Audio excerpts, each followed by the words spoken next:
Come to Sam Ash for hundreds of exclusive holiday deals on music and sound gear from the most iconic brands. Save big on professional and starter guitars, drums, digital pianos, horns, violins, DJ, and electronic production equipment. Supercharge your home studio with deals on podcasting, streaming, and AV equipment like speakers, microphones, headphones, and acoustic treatment. Plus, with 36 months no-interest financing on thousands of items, you can get the gear of your dreams right now. From our incredible selection and service to our lowest price guarantee for over 95 years, real musicians know you only go to Sam Ash.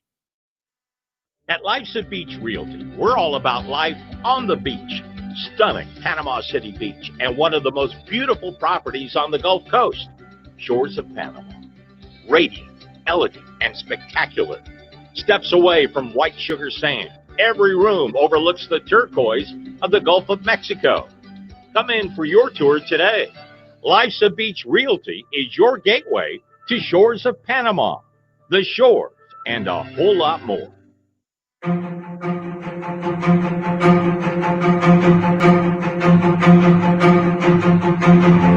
Realizing my potential has been what my career has been all about.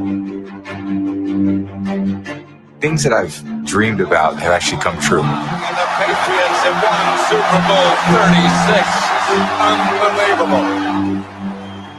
Things have happened in my life as I kind of hoped they would happen. It's been, just a complete evolution. You know, how I just kept kind of fighting and clawing to continue to power forward. You just keep putting one foot in front of the other, and you keep trying to make progress. So when I look at over 20 years, I look how far I've come. But there's not one step that I took where I realized, look how far I've come.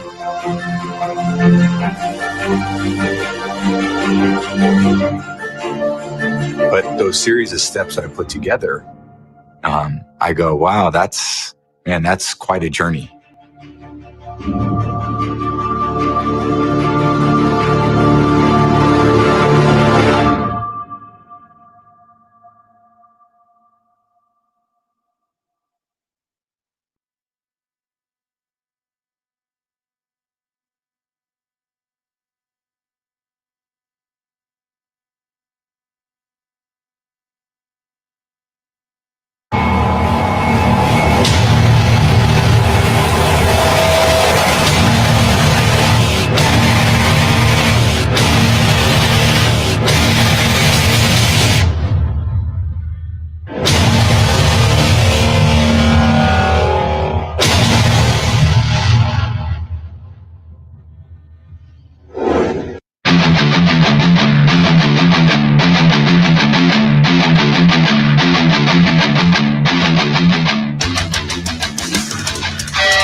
You're now in the Sports Web, a sports talk show for the hardcore fan. Bring your passion, bring your excitement, just don't bring any nonsense.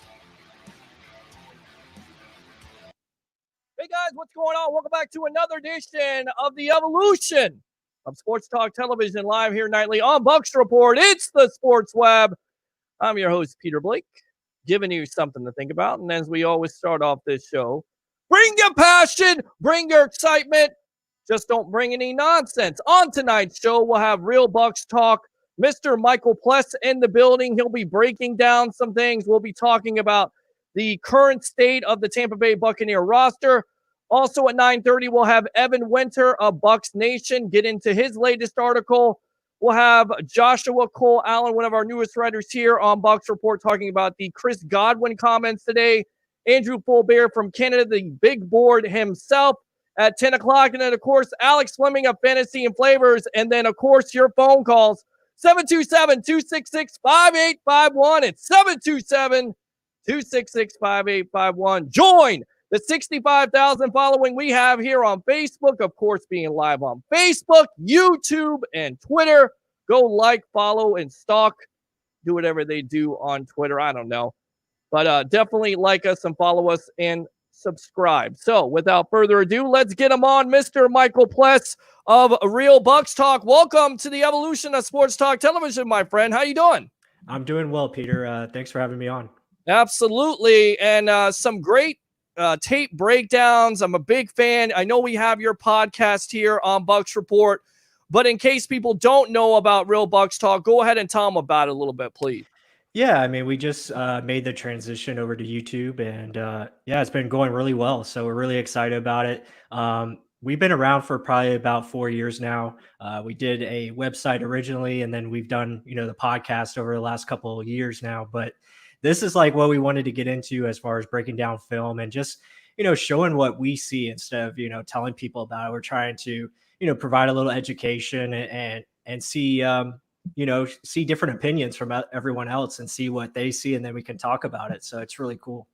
Yeah, and I feel like we have to, make some type of segment for you on the sports web, because this is kind of what I want to get into in 2020. I believe this is the true evolution of this, and getting your analysis and getting your co-hosts' analysis on what the Bucs are doing, and who's doing it, and breaking down film. I feel like we need to definitely make a segment because people are interested to hear your thoughts, because it is a very popular podcast on here. So with that being said, the big time rumor yesterday was Devontae Freeman. Supposedly the Bucs made an offer, and then it was shot down by Greg Allman of The Athletic. In your opinion, do you feel like the Bucs are really good at running back with Ronald Jones, of course, 724 rushing yards, Keyshawn Vaughn, 3rd round pick. You have Raymond Calais. It seems like you can't forget about Dare. It really does seem like the Bucs are pretty happy with that running back stable. Does it make sense, in your opinion, to go out and sign a Freeman or a veteran running back? Yeah, I think they would like to add, maybe a veteran presence to that room. But I mean, when you look at it, I think Rojo is definitely good enough. I think he just needs more opportunities. And then you look at, Keyshawn Vaughn, I think is going to be that guy that can be like a change of pace and also bring, some home run ability, can do a little bit of everything. Obviously they like Dare and hope he can progress and be a little bit better as far as that 3rd down back. But, I mean, right now I like their group. I like the Raymond Calais pick. I think he's very fast. He runs, I mean, he's 4.28 speed. So that's impressive. And, we just did a film study on him yesterday. So really excited about what he can bring, as far as special teams and of that nature. But yeah, the running back group I think is good enough. Again, they're just looking for that guy that can take the next step. And I think that is Rojo. And I think people are going to be surprised as far as what he can do when given the opportunity. Yeah, I think it comes down to volume here, Mike. And on top of it, like we talked about, 724 rushing yards, although very inconsistent with pass protection. Do you think that's his biggest weakness of his game? Yeah, I think that's something definitely he knows he's got to work on. I think he's looking at, pass protection and also catching the football, as we've seen. Everyone's seen the videos that he's been putting out. And, I think that is where he wants to take his game to that next level, be that complete back and really not, go off the field. And, so it's going to be good. It's going to be good competition. I think Keyshawn Vaughn is, again, another piece that is going to add to the mix. And then we'll see what happens with the rest of the group. But yeah, I mean, I can understand it if they go after Devontae Freeman and they want to upgrade, and have a 3 stable, kind of back thing where they can, interchangeable, and move them in and out and use pieces different ways. Devontae is a really good pass catcher, so I can understand why Brady would want someone like that, a guy that can, make things happen. So I could see that being a potential possibility. But again, we'll see. I mean, we'll see what happens. Yeah, and then look, Freeman has turned down already $4 million from Seattle, and the Bucs barely have $4 million. So yeah, I don't see it happening unless he's going to take some type of deal where he believes that he'll be in contention for a Super Bowl, and certainly that's the thought process of the Bucs going out there, getting a veteran running back or getting a veteran free agent, that they will take less money because of the Brady effect.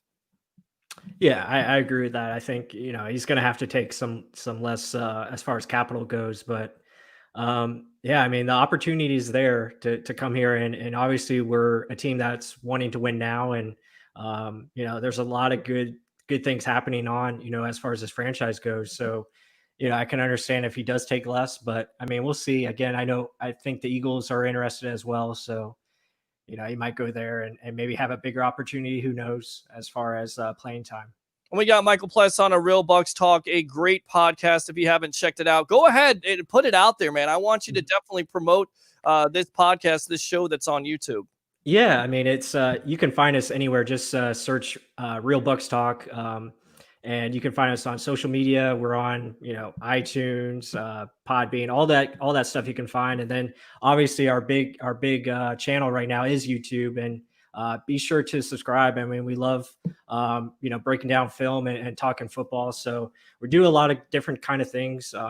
We're mainly doing film study right now as the off season continues, and going over different players. We have pretty much all the draft picks covered. We went over Shaq Barrett, Vita Vea, and then we have our live streams every Monday at 8 o'clock. So, yeah, I mean, if you like talking Bucks football, I mean, feel free to join us, and we appreciate it.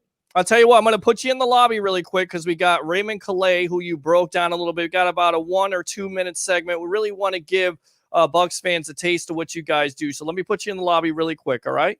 Sounds good. All right, stand by. So we're going to go out to this Raymond Calais here highlight footage, which is really good breakdown, and it tells you right off the top the Bucks seem like they're very happy with the running back core on this team. So enjoy it here on the evolution of Sports Talk Television. Here we go. First game he does, it's against Mississippi State, SEC foe. But as you can see here, it's not just speed. He's actually slowing us down, reading his blocks, gives little choppy steps, and progresses to the second level and gets down. What do you think, Pless? Yeah, I mean, he looks like he knows what he's doing as a runner. I mean, obviously, when you can average, over 7 yards a carry, I mean, you know what to do. So he utilizes what he does best, and that's, getting through the hole quickly. But again, he does a good job of understanding, letting his blockers get set up, and then he knows how to accelerate through. And again, he keeps running. He's not afraid of contact, as we're going to see here. Yeah. I mean, because the biggest thing, everyone's thinking he's just a speed guy. I just wanted to kind of show he's got some grit. They should use him here in a short yardage situation, 3rd and 1. I mean, usually a bigger guy's going to come in here, but he still eludes that first little tackle here, absorbs a hit, and just keeps itching forward to get that 1 yard and then reach for a little bit more. So there you go. That is the breakdown of Raymond Calais. Great job. Let's talk more about Mr. Clay, a 7th round pick, because already you hear descriptions of him being a smaller, David Johnson. Is that how you see him? And do you think that he makes this team as a 7th round pick? Are the Bucks that confident in this kid? Yeah, I'm not sure if he, makes it right off the bat, but I think, he's got potential to push these guys. And I think that's what they're doing with these later round picks. They want guys that are obviously athletic, guys that can pretty much do a little bit of everything, and they can coach them up as far as, things maybe they're not good at right now. But yeah, I mean, I think he's got a good chance to make it, just based off of special teams. I mean, he's done a really good job as far as kickoff return and punt return. So he's got those abilities to make something happen. And yeah, I mean, I think he can be utilized more in the passing game. Obviously, he didn't get used there much as far as last season goes. I think he only had 10 catches. But I mean, he's got potential to, be that kind of guy that you can use in different situations and provide, mismatches. And that's what you're looking for when you're attacking these defenses. And especially with the offense that we're going to have this season, it's going to be easier to put guys in like this that can kind of be your specialty guys that can make something happen on, fewer amount of reps, to say the least. Let's talk about Keyshawn Vaughn, 3rd round pick, highly productive running back the last couple of years, consecutive 1,000-yard seasons, playing at Vanderbilt. Really, nobody knows anything about that program, but, running behind that offensive line that's not very good against top competition. It certainly seems like the Bucs are very excited to have him too, right? Yeah, no doubt. I think he's a guy that's going to surprise some people just because of what he was surrounded, like you said, at Vanderbilt. This guy was still very productive. I mean, he was their offense. They ran it through him. He did a lot of things very well. Again, he doesn't have anything as far as elite traits, but he does a lot of things good, and that's what you need in the NFL. And he's going to be a guy that, after 10 years or so, you're going to look back at his career and say, yeah, that guy was a very solid player. And I think that's what he's going to provide to this team. He's a guy that can, come in and help and be productive right away. One of our newest writers here, Joshua Cole Allen, kind of compared him to James White. Is that what you see with him on film? Yeah, a little bit. I was trying to think. I see him more. Trying trying to think of the guy I was talking about with Mark off the air. Mhm. He reminds me a little bit of Robert Smith. I don't know if guys remember him. I mean, he was very productive. Didn't really get talked a lot about, but I mean, he had a great career, and I think he's that kind of guy that can provide a little bit of everything, not elite traits, to say, but he can just do what you need him to do. I mean, if you need him to, get short yardage, he's going to do that. If you need him to catch the ball, etc. So I like it. And I understand the pick. I know some were, kind of questioning it, but I understand that, you did have a 4th-round pick and they liked him the best. So they went ahead and got him. Yeah, a lot of people, somebody said, Cam Akers comparison. Cam Akers has the bigger name, but you look at Vaughn and, the 4.51 speed, how productive he was. So you've got to feel like, look, if Ronald Jones doesn't necessarily become that bell cow running back, maybe they have a combination of both of those guys with the Jones and the Vaughn. Do you see that possibly happening? Yeah, definitely. I think that's where the NFL is going. I mean, you really don't have, a back that does everything in today's NFL. I mean, it's a multiple, trio or guys working together. I mean, you look at Kansas City and what they do with their running backs. Same thing in New England. You look at Philadelphia. All these teams, even the Saints. I mean, they have guys that are multiple and they use them in different ways, and that's what I think the Bucs are trying to get to. And we're with Michael Pless of Real Bucs Talk here on the evolution of Sports Talk Television. It's the Sports Web. I'm your host, Peter Blake, giving you something to think about. If you don't know who he is, he was also a co-host of Buck What You Heard, still the co-host of Buck What You Heard, right, with Gene Thomas? Yeah. I've been on with Gene the last couple of weeks, and it's been really fun. So we're getting back into the swing of things, and yeah, it's always great talking with Gene. He's a really smart Bucs fan and great guy. Reunited, and it feels so good, right? There you go. Exactly. All right. Now, according to Bucs Twitter, and a lot of controversy the last couple of days with Shaq Barrett and his comments about Tom Brady, basically saying, look, Winston, if we would have brought him back, we would have been a playoff team, but now getting Brady, that puts us over the edge. First and foremost, do you agree with that? Do you feel like with what you see with Tom Brady on film that he definitely still has something left in the tank? Or is this a quarterback that's on the decline? Well, I don't think Tom has to be what he was, 2 or 3 years ago, especially with the team that he has surrounded, by him. So I agree with Shaq Barrett's comments. I think, and that's just because Tom Brady is Tom Brady. Right. He is the GOAT. He's going to bring a lot of things to this team that, Jameis, unfortunately, I didn't see him doing that as far as the consistency level. And Tom is consistent. I mean, he's the ultimate consistent player. So, and now you put him with, Mike Evans and Chris Godwin, and you got a team around him that I think is ready. Now it's just, about putting everything together and getting on the same page and hopefully stay healthy and see what happens. Absolutely. Now, Bucs Twitter says that Shaq Barrett is a one-year wonder. Do you think Barrett is a one-year wonder, and why? No, he's not a one-year wonder. And I'll say it, straight and to the point. I mean, just look at the tape. I mean, the tape shows that he is everything this team has been looking for as far as a pass rusher. I mean, 19 and a half sacks don't happen by accident. The guy is legit. And now he's got his opportunity here with Tampa Bay, and he's taking full advantage of it. Guys, be sure to check out our YouTube video on Shaq Barrett. Check it out. I mean, it doesn't lie. So, I mean, the guy is for real, and I hope he's a Buck for a very long time because we haven't had someone like him. Well, I tell you what, we'll go ahead and check it out for ourselves because we got another segment here. Let me put you in the lobby. We'll go ahead and keep on promoting Real Bucs Talk with dear Shaq Barrett. So hold on, let me put you in the lobby. There we go. And we'll go out to this Shaq Barrett comparison, which is really good. Guys, pay attention on the evolution of Sports Talk Television. Here we go. Yeah, yeah, here he is against Colts. the It's not a Colts. sack, but again, heady play. Watch him. I'll point it out again. He's right here. He's going to read it's a run. The wide receiver's going to try and come down on him. He just does a little spin move to beat him outside. Right. Very nice play here. Tries to come down. What? A nifty little spin move. Get the hell off me. Get after the running back. Got well-rounded player. Mm-hmm. And coming off the edge. Jeez. Oh, watch William Golson's little dance move at the end of this. But do you know who he's beating right here? That's Joe Haig. Yeah. Right. New Buccaneer, learning Right. what Shaq Barrett can do immediately. Same move he's been doing.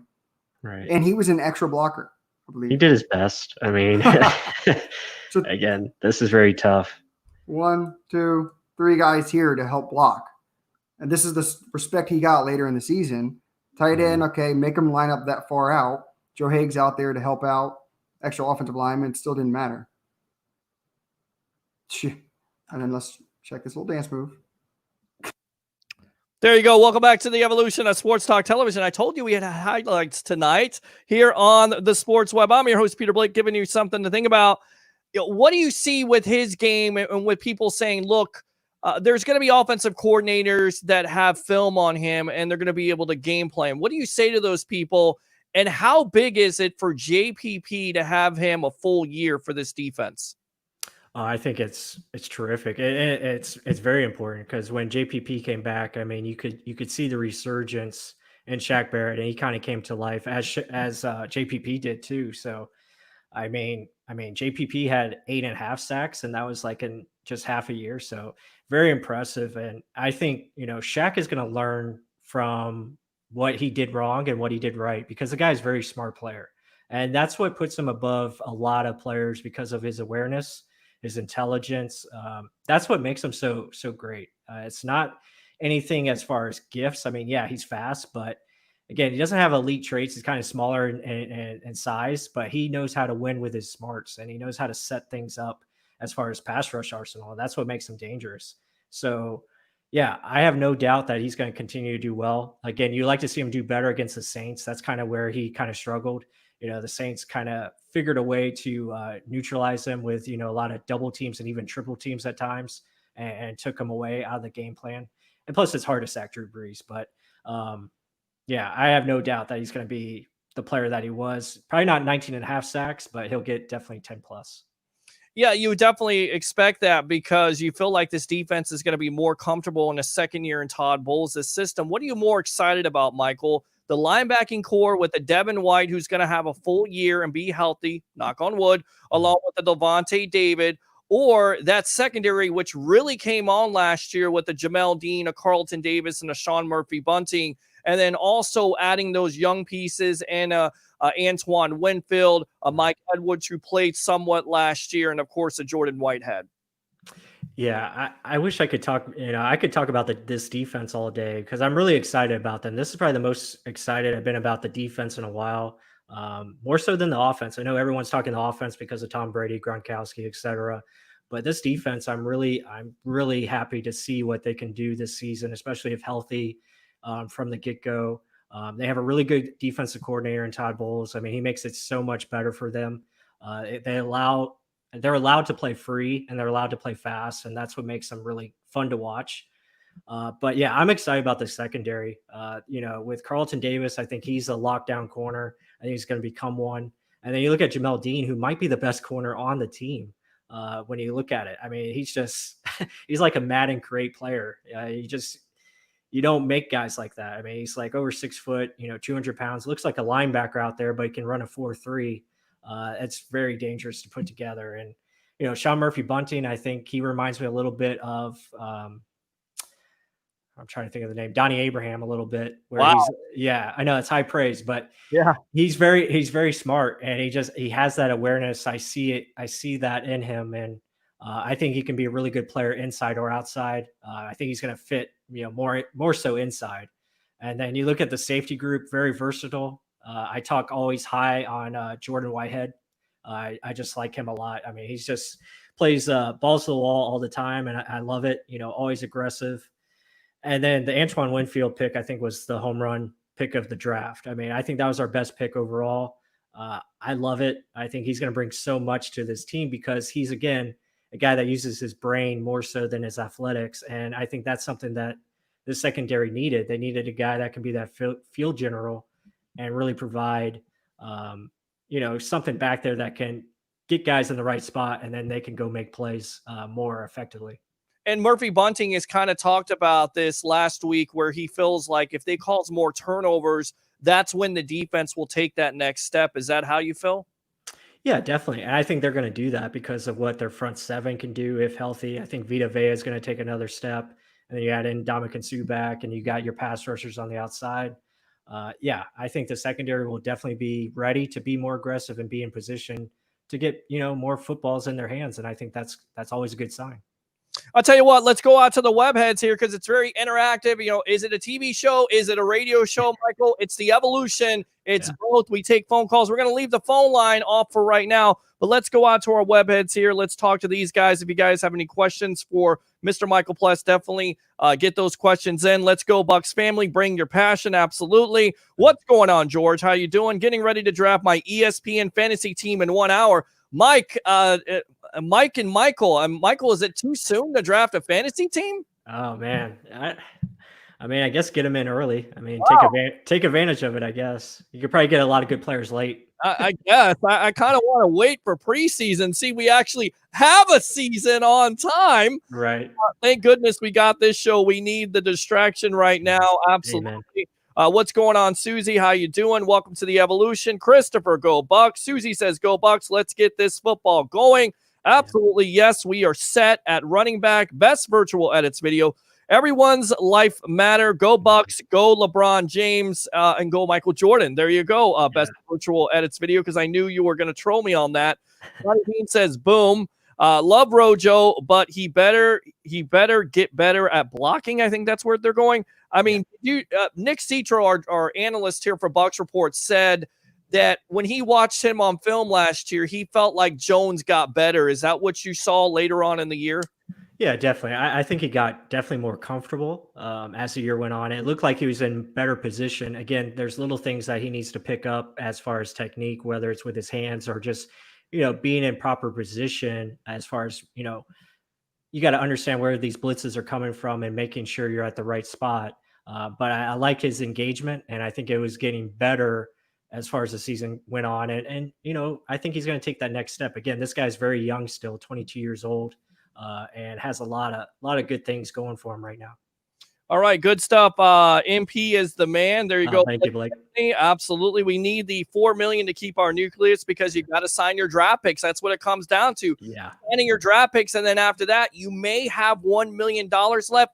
Do you think that they could address, let's say, a Clay Matthews, that the Bucs could sign him? That would seem to make sense with, look, they have JPP, you have Shaq, of course, Devin, but you need another pass rusher. Is a Matthews in that plan, or do you think they roll with Anthony Nelson? I think it could be a possibility. Again, it's just going to come down to price. If you can take like a veteran's minimum and you can get him for cheap, might as well not. Might as well take it. And but I think Anthony Nelson, I know they're high on him, and hopefully he can be that guy that Carl Nassib was. They obviously compare pretty close to each other as far as size and everything, as far as skill set. So we'll just have to see. But again, Clay Matthews, I think, could be an option, especially once we get closer to the regular season. You know how Jason Light likes to get those late pickups, before the season starts. He did it with Cameron Brate. He also did it with Nassib. With Nelson, a lot of people compare him to Nassib, only 8 tackles, but when he came in, especially that Carolina Panther game, he really showed something. Right. Could you see him turning into a guy that has 6.5 to 8.5 sacks for this team this year, or will it take a while for him? Well, I think that's definitely his, ceiling. I think you're looking at that as far as a guy that can, produce, at least 6 to 8 sacks, like you said. And I think he's definitely has a skill set. Again, he's a guy that I really like because of he's smart. He's just a smart football player. He's always in the right spot. He knows how to run, play run defense. He knows some things as far as pass rush goes, and he's got some ability there. Again, not super athletic, but again, he's going to do what he can to make plays. And I think with more playing time, and hopefully he can stay healthy this year, and I think he'll have a pretty good season. If everything goes right. All right, good stuff, Mike. Check out the Bucs Report pages story for the link to subscribe to Real Bucs Talk Podcast. Absolutely. We have a trio of great backs. We talked about that. Michael Pless from Real Bucs Talk Podcast on now. Coming up, Evan Winter from Bucs Nation. We'll have him on about 9:30. We'll keep you in the lobby. We'll get you in. I know you guys have talked before. We got another breakdown that we kind of got from you guys today on a certain player that in Evan's eyes, may be the turnaround story for 2020, breakout star. Sitton says, yes, sir. Okay, we got that. Cornell, what's going on? Peter, what's going on? Cornell, how you doing? Mike says we need, okay, we read that. Gene, Susie said he's the man. Buckaholics in the house. Very cool. We always love them. Mike says just take one game at a time. No need to put the cart before the horse. Let me ask you this, with that schedule coming out, Vegas has the Bucs 12-1 odds to win the Super Bowl. You see 9.5 wins, 9.5 wins. Over that, over under for the Bucs this year in 2020. I know it's an early prediction. I'm putting you out there, but I'm just kind of curious of what you're thinking the Bucs can do this year. How many wins? Yeah, I have them at a floor of 10 wins, and then I have them at a ceiling of 12. So I think somewhere in between 10 and 12 wins, I think is definitely doable. Again, it's going to be dependent on, can we stay healthy? Can things come together pretty quickly? I think that, is something that definitely can happen. And yeah, I look at it as definitely a playoff team this year for sure. All right, good stuff. Yeah, I'm seeing 11-5, 12-4. That's what I'm seeing. But hey, what did I see last year? 10-6. They didn't go 10-6. Right. But the coach even agreed. I think that's why they moved on from the quarterback at that juncture with Tom Brady. Anyone who has watched Shaq Barrett and understands what he does would never call Barrett a one-hit wonder. Exactly. Imagine that. They have on Twitter, on Bucs Twitter. The legend Leo Haggerty in the house, former coach, scout, and now media member of Night Sports Productions at Sports Mag. Heck yes, he's retiring in Tampa. Awesome film, good highlights, absolutely good stuff. Thank you very much, Jay. Appreciate you. Haig, just a sample of what the Real Bucs Talk podcast does each and every show. Absolutely. With going back to Haig, and we'll read more of these comments, and then we'll get Evan Winter of Bucs Nation on here. Okay. Adding him as a depth piece, do you see him starting right away at right tackle, or do you think Tristan Wirfs is the guy from day one? Yeah, I think Joe Haig was brought in to, pretty much be an upgrade to what Earl Watford was. I mean, he's going to be that versatile lineman that can, play across the line. Again, I think he's going to provide good competition. I think he's going to help Tristan Wirfs as far as his development. And again, this is a guy that I think very similar, didn't get, to Shaq Barrett. Not saying he's the quality of Shaq Barrett, it's different positions, but Joe Haig is a guy that didn't really get much opportunity in Indianapolis. He started his first 2 years there, and then he got kind of injured, then lost out spot to the new starter that they drafted. So really just kind of fell out of flavor there. But now in Tampa, I think he's got an opportunity to be that guy that we can count on as far as a sixth lineman or be a potential spot starter. But I do see Tristan being the guy to start with just because of the draft status. And I think he's ready if he gets the right coaching, which I think he will. Is it technique with him the most thing he has to work on? Because we always hear Nick Citro, our analyst here, that he has to, and that's one of the things that he has to work on is a technique, because it certainly seems like he's got all, the things that you want, body of work and, intelligence and attitude. And of course, you look at his film, he's just bulldozing people, pancaking people. I mean, is that what it is, technique with him? Yeah, definitely. And it's more so in the pass protection. Run blocking, he's outstanding. I'll give him that. I mean, you just can't do the things that he does as far as getting downfield. He can make things happen. He'll be definitely a plus in the screen game. And then you can, have him come around the line of scrimmage to the left and be a lead blocker. He can do a lot of different things as far as your run game goes. And I think that's the main reason they went after him, because they really want to produce a run game that can go left or right and be a little bit more versatile than it has in the past. But as far as pass protection, yeah, it's just about getting his feet and his hands connected more, making sure he's got that base and not getting pushed back as far as, your bull rushes and stuff like that. But I mean, once he's locked on, he's got a very firm grip and you're not going to get by him, but it's just being consistent with that.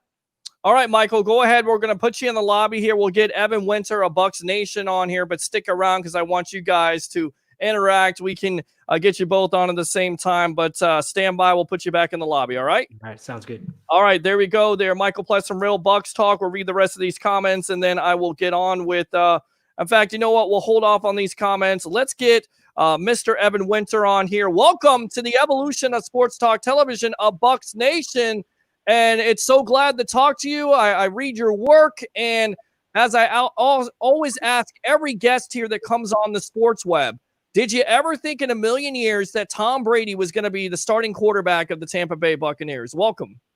Hey, man, thanks for having me on. And no, never thought it. It's still surreal to this day. Every time he says "Go Bucks," it almost gives me chills down my spine. So literally, and no bias. That's the non-fan in me speaking. So it's still a surreal thing to this day. I mean, it really is, and I think fans didn't realize it until he kind of ran the practice about a week ago at the high school where he had the orange jersey on and the Bucs helmet, and people started to realize, look, this is a reality that Brady's going to be the starting quarterback even at 43 years old. In your estimation, do you feel like, first and foremost, he still has it and he can basically excel in this offense? Oh, yeah, of course. He definitely still has it. Can't remember what the exact metric was. It was an ESPN advanced metric, though. However, had him ranked as the 4th best deep passer from 2019. So those who are worried about how he can handle a Bruce Arians vertical offense, he should be just fine. And plus, Arians' offense isn't just 4 verticals. It's not a cylinder cylinder offense like Dirk Cutter's was. It has multi-level reads. And plus, Clyde Christensen has even talked about how he hopes that Brady has an influence on the offense. So they're going to find a way to work it out. It's going to be just fine. And I can't wait to see what happens with this offense, within this offense. And honestly, as great as the offense was last year, I believe not only he has a chance to make it more efficient, but he also has a chance to make it more dynamic as well. How do you think Gronk fits into this offense? I mean, look, he took off a year. He's doing wrestling, but now he's coming back for $10 million. Do you think that he kind of recaptures what he had before he left the NFL, where he's healthy now and he's able to pass catch and he also improves in that blocking? Or do you think they use him sparingly to get him ready for the postseason, and that's why they brought back O.J. Howard and Cameron Brate? Gronk is the ultimate wild card. He could play 4 games. He could play the entire season. Neither would surprise me. And, I have different reasons for both of those opinions. But at the end of the day, yeah, I think he's gonna be relied upon pretty heavily. I mean, you're paying him $10 million. Brady brought him back for a reason, or wanted him. Sorry, he didn't bring him back. I mean, he has a big reason why, but he wanted him back for a reason in a big way. It would almost be malpractice not to use the best tight end in the game or in the game over the last 10 years, especially whenever you have questions at the 3rd wide receiver spot. That, to me, is what's going to be the most interesting aspect of this offense the entire year, is what happens at not necessarily that 3rd wide receiver spot, but just the slot position in general. Is Gronk going to be there? Is OJ going to be there? Is Tyler Johnson going to be there? Is Scotty Miller? Is Chris Godwin? I mean, you could rotate all of these guys in and out. And Gronk, to me, feels like he might not be necessarily the 3rd wide receiver of this offense, but he would be the 3rd receiver in terms of targets, receptions, production, touchdowns, so on and so forth. So, yeah, I feel like he's going to be a major part of this offense. But at the same time, if he has an issue with his back or something comes down with his forearm or he suffers an injury in week 4, I'm not going to be surprised either. He's the ultimate wild card for this season. And we're on with Evan Winter of Bucs Nation. Go ahead and promote yourself really quick, because I want people to follow you on Twitter and also read the articles that you guys put out there. Appreciate it, man. So follow me on Twitter at Evan_Winter. That's EVAN _WINTER, all lowercase letters, underscore in the middle. You can also find me on BucsNation.com, SB Nation's Tampa Bay Buccaneers blog, as well as many other great writers on there as well. We don't break news or anything like that, but we try to at least give great analysis, opinions, and just coverage just on a day-to-day basis as much as possible. And that's kind of what we try to do here on the Sports Web and on Bucs Report, the evolution of sports. Yeah, dude, y'all do a great job of it as well. So it's always fun to watch. Absolutely. Appreciate you. And I think there was not a lot of appreciation for Shaq Barrett's comments, especially by the Winston fans on Twitter, not only calling him a one-hit wonder, but also with him saying basically if they brought back Winston, they would have been a playoff team, but now they're an over-the-edge Super Bowl contender with Brady. Is that how you feel? No, actually, as high as I've been on the Bucs offseason, I don't think they're necessarily a guaranteed playoff team. There are a couple of big injuries away at a couple certain spots. You never want to bet the season on injury, but at the same time, I think you have if you don't count Carl Nassib and Vernon Hargraves starting week 1, then you have 18 of 22 starters returning. If you do count them starting week 1, then you have 16 of 22 starters returning on this team. So there's a lot to like. They added pieces in the right place. However, you've got Brady playing in a much tougher division. Okay, hold on. Let me take a couple steps back. Sorry. I get what Shaq's saying, because when Tom Brady joins your team based off his pedigree, you expect playoffs. You expect Super Bowl, and that's completely reasonable. However, it's different Tom Brady playing in the AFC East than now he's playing in the NFC South. And I was able to look this up before the show started. Going back to 2010, going back to 2002, the AFC playoff appearances since Tom Brady, since realignment and all that stuff, the Bills have had 2 playoff appearances have made the playoffs. So in 2017, 2019, the Jets made the playoffs 4 times, and the Dolphins made the playoffs 2 times. That's 8 times total since 2002. Since 2010, in the NFC South, the Panthers have made the playoffs 4 times. The Saints have made the playoffs 6 times. The Falcons have made the playoffs 5 times for a total of 15 times. So you're talking, even with a 8-season spot, the NFC South has been a much more competitive division over the past few years, and that's something Tom Brady hasn't necessarily seen. So that, to me, along with, like I said, a lot of depth questions on the team, when you look at edge rusher, when you look at wide receiver, honestly, we don't know what's going to happen if Chris Godwin or Mike Evans are to suffer another hamstring or go down again. Running back, quarterback. I mean, if Tom Brady goes down, right tackle, obviously Joe Hagg's great depth, but there's still a lot of questions on this team. And to me, it's the NFL. Anything can happen. I also need to see this team gel and take the necessary steps in order for me to think they're a playoff team. If they would have added a little bit more depth at edge rusher and possibly added a decent receiver in free agency, then yes, I would think playoff team. But right now, I wouldn't be surprised if they went, and I'm saying this right now, I wouldn't be surprised if they went 9-7 and missed the playoffs due to just the standings in the NFC and the NFC South in general. Would that be considered a failure? Because in my opinion, I've been like Evan, it's Super Bowl or bust, and I get it with everything with COVID, but this could be the most explosive offense that Brady has ever had, and that includes the undefeated year with the Patriots. You look at the weapons one-on-one. Of course, there's questions with the offensive line, but is 9-7 a failure for this team? I don't think so.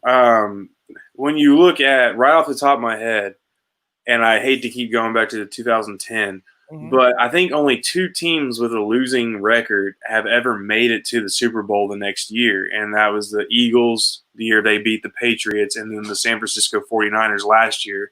Obviously, they finished like 4-12 the year before. So that's a lot to make. That's a lot to ask of a team to make that type of jump, no matter who is on your team. Now, granted, like we've said, it's Tom Brady and it's Rob Gronkowski. So 9-7, yeah, I think you would deem it as a failure, even though it would be more the exception than the rule in most cases. All right, good stuff. We're on with Evan Winter of Bucs Nation here on the evolution of Sports Talk Television. It's the Sports Web. I'm your host, Peter Blake, giving you something to think about. So 9-7 is where you see this team right now with all the questions. And I think the schedule actually favors them. And, look, the schedule last year with all the road games, it had to get better. It was only going to get better this year. Right. They really faced a lot of good quarterbacks. I mean, you have Drew Brees the first week, and then you really don't face a good quarterback until Aaron Rodgers, and that's in mid-October. So I think the Bucs kind of got a break. And then you look at the division as a whole. Carolina is rebuilding with Teddy Bridgewater. You don't know what he can do with a whole year starting. You have the Atlanta Falcons who, by all accounts, they would have been fired if the coach would have been fired if they didn't have Raheem Morris as a defensive coordinator. They didn't make that change. And the Saints, Breeze is getting up there. I get it. They're a complete team. They won the NFC South. But there's got to be 1 year, Evan, where Drew Brees gets hurt and it's for a long period of time. Taysom Hill, Jameis Winston, I'll take my chances with that. No, 100%, and I totally understand that. And let's stay within the division when we're looking at their record. Yeah, obviously you've got the Saints who are going to be tough. They swept the Bucs last year for the first time, I think, since 2015 or something, or 2016. They had split the series for the last 3 or 4 years before last year. Panthers, yes, if they do not sweep the Panthers this year, that's going to be a major disappointment. They should take care of them. Right. Falcons, even as bad as they were last year, they still only split the series. And as bad as the Falcons have been at times since division realignment in 2002, the Bucs have a 16-20 record against the Falcons. So it's no walk in the park when it comes to the division. Now, when it comes to the games outside, I honestly, right now, and I mentioned this on my podcast, the last one that just dropped a couple days ago, I'm doing a way too early game preview series. Right. And I actually picked Tampa Bay to lose this game right now in Denver, mainly because Brady is 3-7 in his last 10 games at Mile High. Tough defensive front, budding secondary that had a lot of potential, and then a three-headed monster at running back with receivers that we don't know about, so on and so forth. But anyway, but then after that, you've still got the Chiefs, you got the Packers, you got the Vikings, all 3 playoff teams. And then you've got the Bears and the Rams, who for some reason right now the Bears are actually favored, if I'm not correct or if I'm not wrong, to win that game, which is just weird to me. But then you got the Rams, who are an ultimate wild card. We don't know what they're going to be like. So there's a lot of area, a lot of room for this schedule, a lot of different ways for things to not only go right, but for things to creep up on you. And when the NFL, they say it's a field goal league, you just never know what's going to happen. And like I said, as much as I've been excited, as much as I've pumped up this offseason, which everybody has every right to be excited and have high expectations, right, there's still a lot of questions that I need to have answered before I'm going to put this team in the playoffs. And even with the COVID-19, you look – that too. Yeah, he has to learn this offense. You don't know if there's going to be a delay.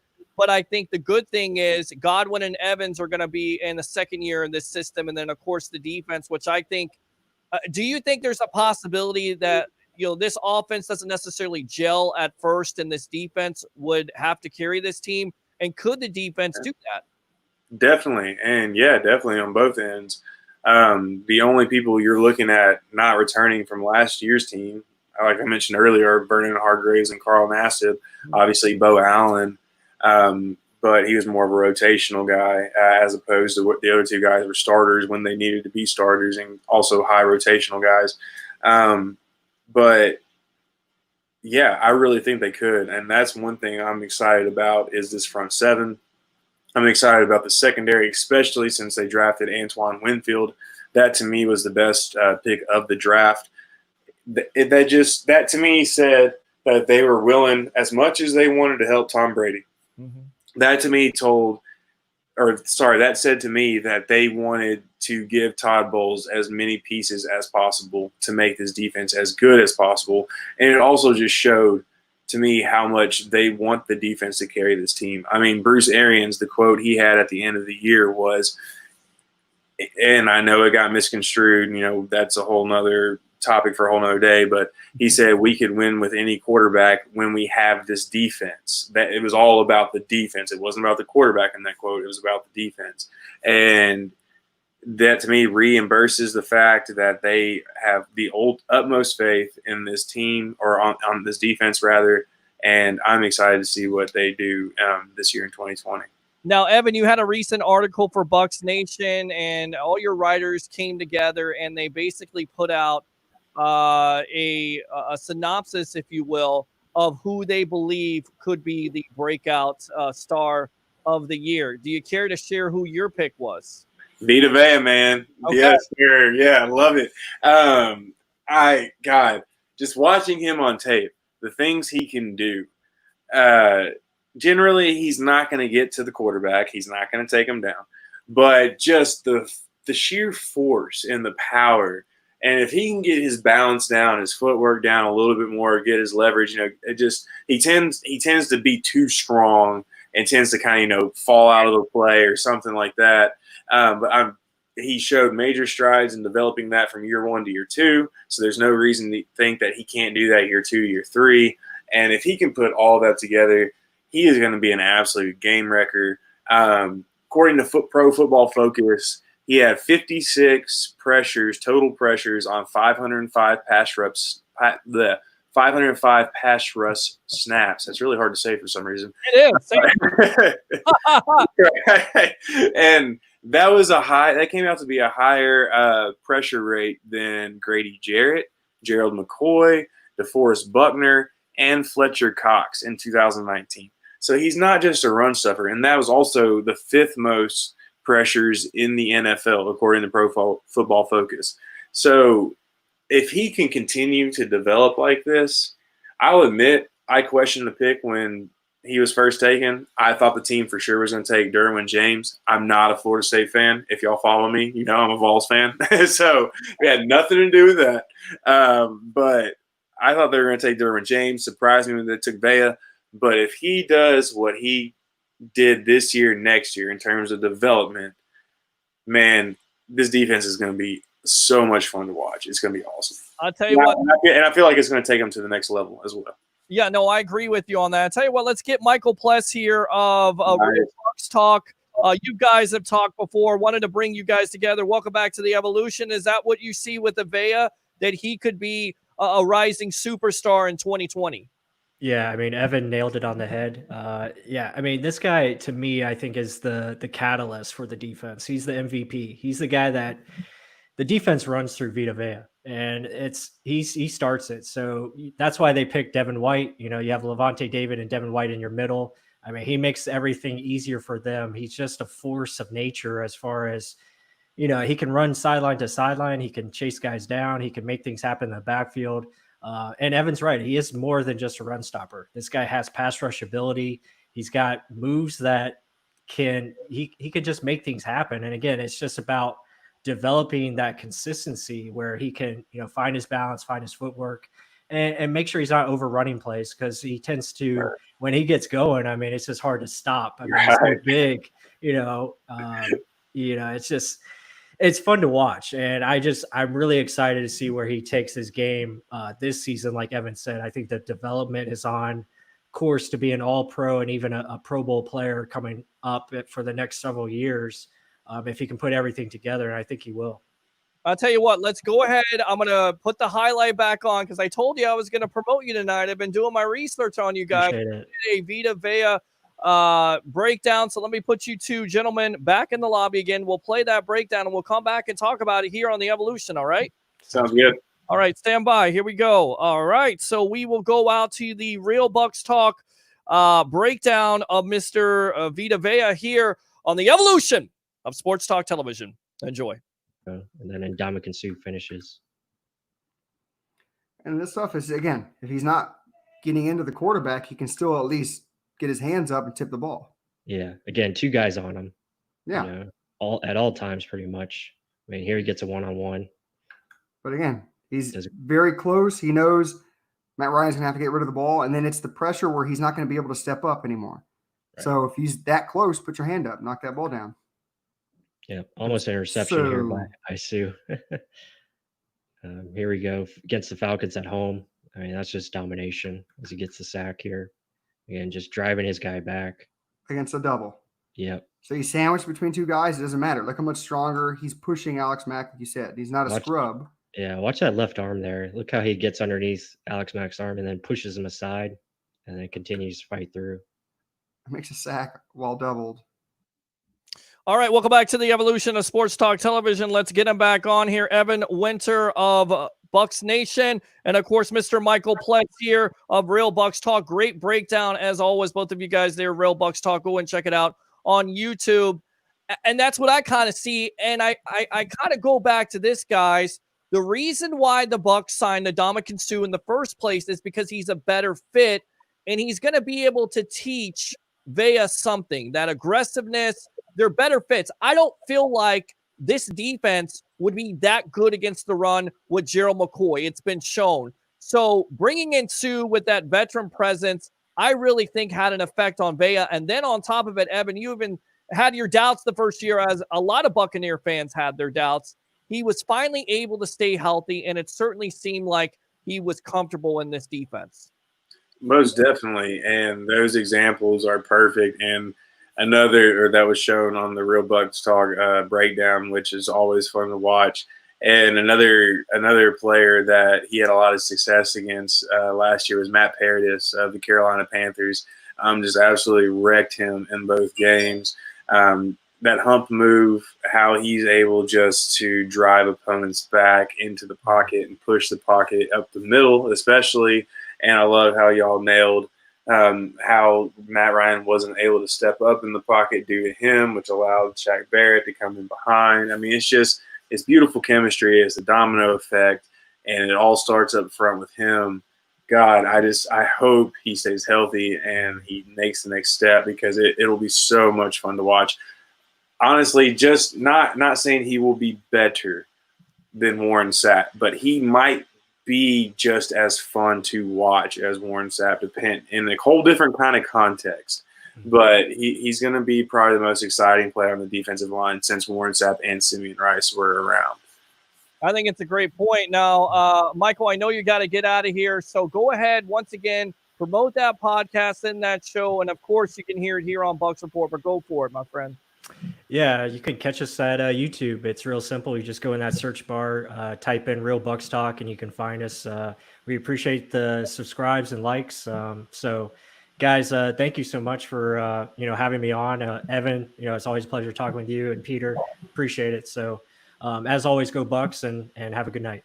Absolutely. We'll get you back on here. Don't be a stranger. We're going to create a segment for you here on the Sports Web. We need more of that analysis here on the evolution of Sports Talk Television. All right, let's go back out to you, Evan. How much longer do you got, my friend? Man, I can do about 15 or 20 minutes, so I got plenty of time. Okay, good stuff. So besides Vita Vea, it's been mentioned in the article, and he's come under a lot of criticism on this show and various Bucs shows. That would be a Donovan Smith. Do you think Donovan Smith improves because Brady can get rid of the ball quicker? And of course, being around Brady, he's going to have to step up his game. But you look at his statistics, this was really interesting. He only gave up 5 sacks last year, so it's not like, once again, he's one of the worst left tackles in the league. You're absolutely right. Last year was actually his best year as a pro, but when you stack that up against, his prior 4 years, it's kind of a low bar to set. But either way, it shows that he improved in this system last year. And, I do think he's going to have a lot more success under Brady. Success is a flexible word when it comes to offensive linemen. Regardless, though, he will show improvement. I think it's going to do a lot of wonders for him.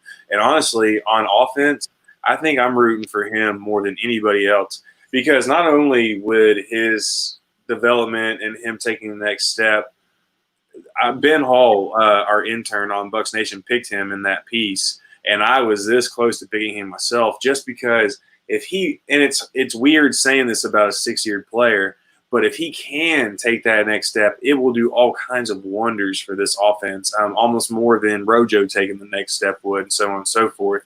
So I'm rooting for him big time, and I feel like he's suffering from, and I hate to steal this from Jameis 1 of 1, but I feel like he's suffering almost from a derangement syndrome right now, where people have seen, some really bad plays from him. And even though he did very well last year, they're already ready to I mean, I've seen it on Bucs Twitter all the time. I'm sure you've seen it as well. People are already talking about letting him go next year just because there's no dead cap. It would save the Bucs $14 million. Well, what if he shows more improvement this year than he did last year? He's continually getting better. Are you going to want to get rid of a left tackle for a position that's very hard to find?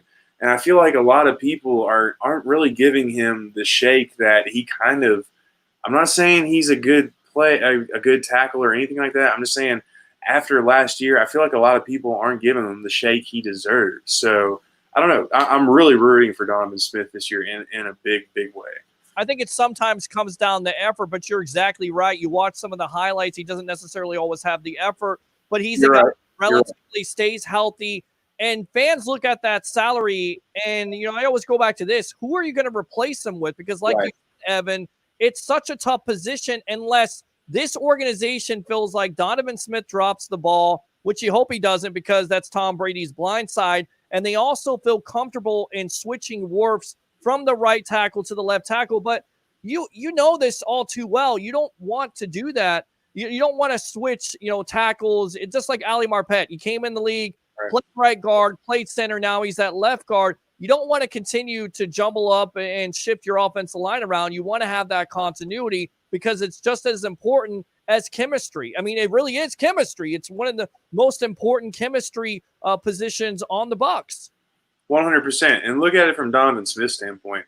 If you've been given a top 10 contract playing left tackle in the NFL, why the hell would you move to right tackle and make less money? I mean, you've already been paid. Somebody has shown belief in you, so you're going to go. I mean, it would be better to solve the positions at once, keep the depth where it is. I love what Joe Haig can do. Love that signing. He can address multiple spots, so I feel like the offensive line's in pretty good shape this year. All right, I'll tell you what, I'm going to put you back in the lobby here. We're going to hear from Chris Godwin, who was on NFL Sirius XM Radio, and his comments about Tom Brady. So stick around, all right? All right, man. All right, here we go. So we're going to go out to Chris Godwin and his comments to NFL Sirius Radio about Tom Brady and this team going forward on the evolution of Sports Talk Television. Enjoy. Your new quarterback's in town. You already gave him your number. And he's running sessions, and he's got shoulder pads and helmets on, and I'm looking at other guys in shoulder pads and helmets. How are you interacting with him now? Because I'm not sure that you're able to actually get there for those sessions during this time when we're all sheltering at home. It's been really, I guess it's been difficult, like everybody else trying to communicate during these times. But it's especially difficult when you have a new quarterback. I think the biggest thing that we're trying to do is try to build chemistry by really just getting a feel for each other. Kind of just like talking through concepts and stuff like that. But it sucks that it's so limited. But the opportunities like that we can get to, like whether it's getting on or really just talking through like some concepts, I think we gotta like take advantage of that whenever we can. Tom Brady, at the end of the day, he chose to come to Tampa Bay for a reason. And what you guys have put up in the past, I know that Jameis gets kind of shunted to the side because Tom Brady's there, but you guys put some work in. You put some numbers up, and Tom Brady said he wanted to be a part of that. Yeah, and that's 100%.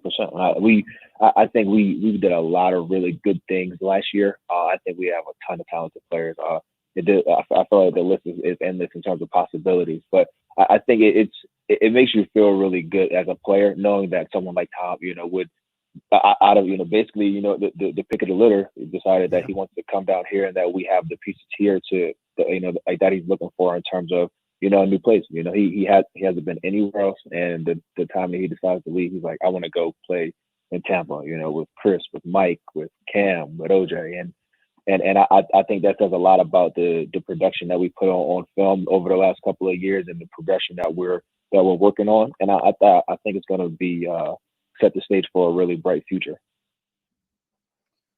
All right, so a bright future as it is from Chris Godwin today on NFL Sirius Radio. Let's bring back Evan Winter of Bucs Nation. What are your thoughts? Because it certainly seems like he's excited. I think everybody's excited on offense. Again, that's a chemistry position. Do you think that Brady can get this offense and really have these wide receivers? Godwin had a breakout year last year. Can he build off of that? A lot of people say Mike Evans may not necessarily get that 1,000 yards receiving because they have so many weapons. Could you see that happening with this team? Yeah, I can definitely see it happening, but I don't think it will. Brady, I think if I'm not mistaken, I could be wrong on this. If I remember correctly, he had the second most pass attempts behind Jameis Winston last year in the NFL. So it's not like they're not going to throw the ball. And whether or not that means Mike Evans, now his yards per catch might drop, but I still think there'll be enough volume there to where, and plus, like we've talked about earlier, we don't know what they're going to do wide receiver 3. What if Gronk gets hurt? What if OJ gets hurt? It's not like both of those guys have played a full season in a while. Same thing with Cam Brate. There's just right now it doesn't feel like there's not a whole lot of targets to be thrown around if somebody gets hurt. I think Tom Brady can get everybody on the same page. I really believe in the mental aspect of all the players on this team. especially with them being in this offense for the second year. However, timing and throwing the ball, everything is the most important. It's not going to matter until these guys actually figure out how quick they are out of their breaks, who's reading what at a certain point on the field, so on and so forth. So until these guys can actually start having more practice like they did at Berkeley's preparatory school, if that's the name of the school, if I'm remembering correctly, then cool. then until then, it's kind of a moot point. It's great that they're putting in the work, but they need to get on the field, especially with a new quarterback. All right, I'll tell you what. Let me go ahead and go out to one of our newest writers here. Want you to meet him, Evan Winter of Bucs Nation on the Evolution. We got Joshua Cole Allen. Welcome to the Evolution. You got Evan Winter of Bucs Nation. Go ahead and introduce each other. And you listen to those comments there, Joshua. Is that what you see the most important aspect, getting that chemistry? And do you think you've watched Brady for a long time, being a Patriots fan, but now changing those colors and changing over? Welcome to the Bucs Report family. As always, my friend, do you feel like Brady can get that chemistry going with those wide receivers? First of all, thank you, Peter, for that welcome again. Evan, great to meet you. Nice to meet you. Heard a lot of good things about you. But yeah, absolutely. Just kidding. But yeah, obviously, chemistry has been a big thing. I've been on in the past and saying, if Tom doesn't trust his receiver, he's come flat out and told Belichick and other coaches that he's not going to throw it to him even if you put him out there. So chemistry is definitely a big thing that they need to work on, get that rapport. As you saw in practice already, he was instructing receivers to take maybe 4 steps and make their cut, what to do at the top of their route trees that he likes to see. And as, Evan mentioned, and also the guest before, that Gronk was brought in specifically for that reason. He knows Tom Brady. Tom Brady knows him. He can do a little shoulder thing, a little head bob, and Tom knows where he's going on that route. So to have Gronk be there to help with the receivers and tight ends, that this is what Brady likes. Brady likes this, Brady likes that. And for Brady to be there and already teaching those receivers, this is what I like here, what I like there, what you should do, what I see, what you see. So they're all getting on the same page, building that chemistry. It's going to be huge for this offense. And as soon as Chris can get down here, the better. The one person benefiting from his absence, in my mind, is Scotty Miller is out there, who I can see play a big role in this team, even if he is wide receiver 4, kind of a Dante Stallworth role with that speed he has. So yeah, chemistry is huge. Yeah, chemistry is huge. And I was kind of surprised by Ali Marpet, Evan, the other day with his Zoom session where he was asked, look, what's going to be the difference between blocking for Tom Brady and Jameis Winston? And Ali said, look, there's not going to be a difference, but do we really believe that? I mean, Jameis is a lot more mobile. Of course, he also holds the ball a little bit more, so there's always that opportunity for turnovers. So do you feel like the offensive line may feel better about the situation for blocking for Brady? Because as we anticipate here with this offense, they may not go 5 to 7 step drops. They may go 3 to 5 step drops more. Yeah, your last statement hit it right on the head. I just think he's going to get the ball out quicker, so that's obviously going to benefit the offensive line. That's one thing that kind of bugs me about the time release stat that a lot of your advanced metrics have. It's like, well, unless you're watching the tape, it could mean that you're getting the ball out quick. It could mean that there's a pass rush. I mean, there's a lot of different ways that go into the time of release. And I also feel like Jameis always did a really good job at recognizing what was going on in the defense. There's a speculation that Dirk Cutter didn't allow him to audible at a certain point towards the end of Dirk Cutter's time, which just blows my mind if that is true. But that also makes sense because Cutter was a control freak. But anyways, I digress. Yeah, sorry, I just had to throw that in there. But Jameis to me had always seemed like he could recognize defenses. He made the right checks at the line of scrimmage, so on and so forth. So in that regard, I don't really think there's going to be that much of a difference. Tom Brady, yeah, his mental game, that aspect is completely above everybody else. But I don't think Jameis did it in an inefficient manner, if that makes sense. So I really feel like it's just going to be – they're just going to benefit from Tom getting the ball out a lot quicker because I feel like Jameis did hold the ball on a lot too much last year, trying to hit that deep pass or just looking for that shot. But that's also because Bruce Arians said at the same time, hey, if you don't take the shot when there's two guys on on the wide receiver, then I'm going to be pissed anyway. So, there's a lot to unpack there. But I really feel like with Tom Brady at the helm, Bruce isn't really going to feel like that in 2020. Evan, is the reason why they got rid of Jameis Winston because there was a report out there that they were interested in bringing him back. Also, another report saying he wanted $30 million. Of course, he never got that type of money because of the injury and everything else and how teams viewed him. But did you think the reason why the Bucs basically let him go is because it was a once-in-a-lifetime opportunity with Brady? And do you feel like Winston will succeed in the NFL eventually, either becoming the starter of the Saints or another team in the National Football League? Yeah, I think it's Tom Brady. I mean, how do you pass that up? I really feel like that's the only way. I don't necessarily buy into Teddy Bridgewater being the second option. First off, I don't know why Bruce Arians even came out and said that. But second off, I don't really buy into it as much as I could see Bridgewater having success with this team. That's a whole other story for a whole other day. And yeah, I think Jameis is going to have success in the NFL.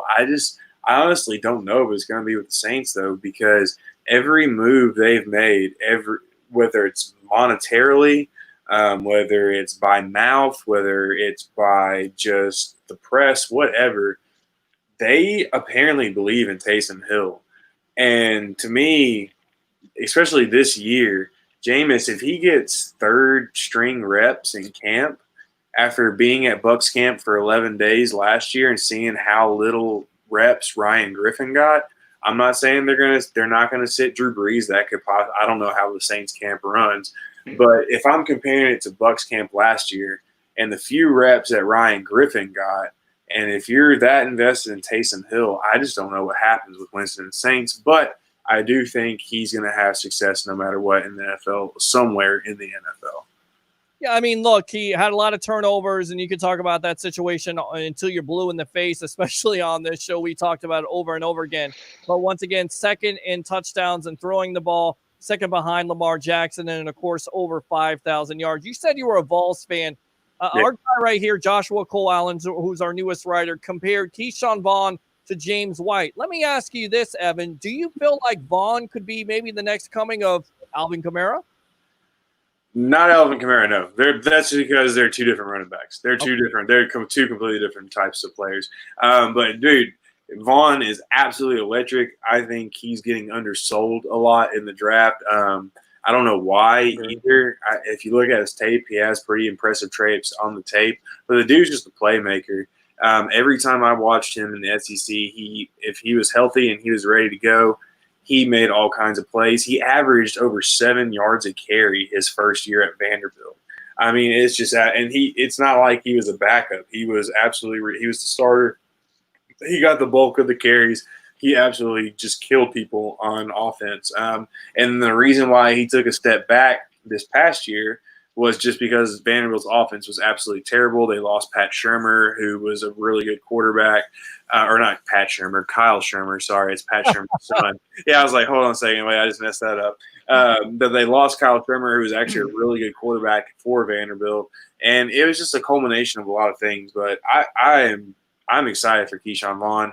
I do feel like they could have waited, but since the Bucs didn't have a 4th round pick, I understand taking him a little bit in the 3rd round. But yeah, I'm excited to see what he can do. All right, good stuff, Evan. Evan Winter of Bucs Nation. Thanks a lot for coming on the Sports Web. Go ahead and promote yourself here really quick.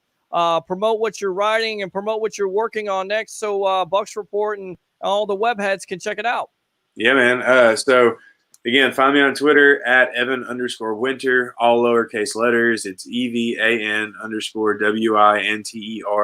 I'm on BucsNation.com. That's SB Nation's Tampa Bay Buccaneers blog.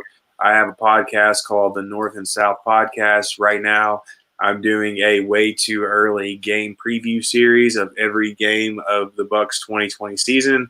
Episode 4 will drop on Sunday, 2 days from now. I've already done the Saints, the Panthers, and the Broncos. The Chargers episode will drop on Sunday.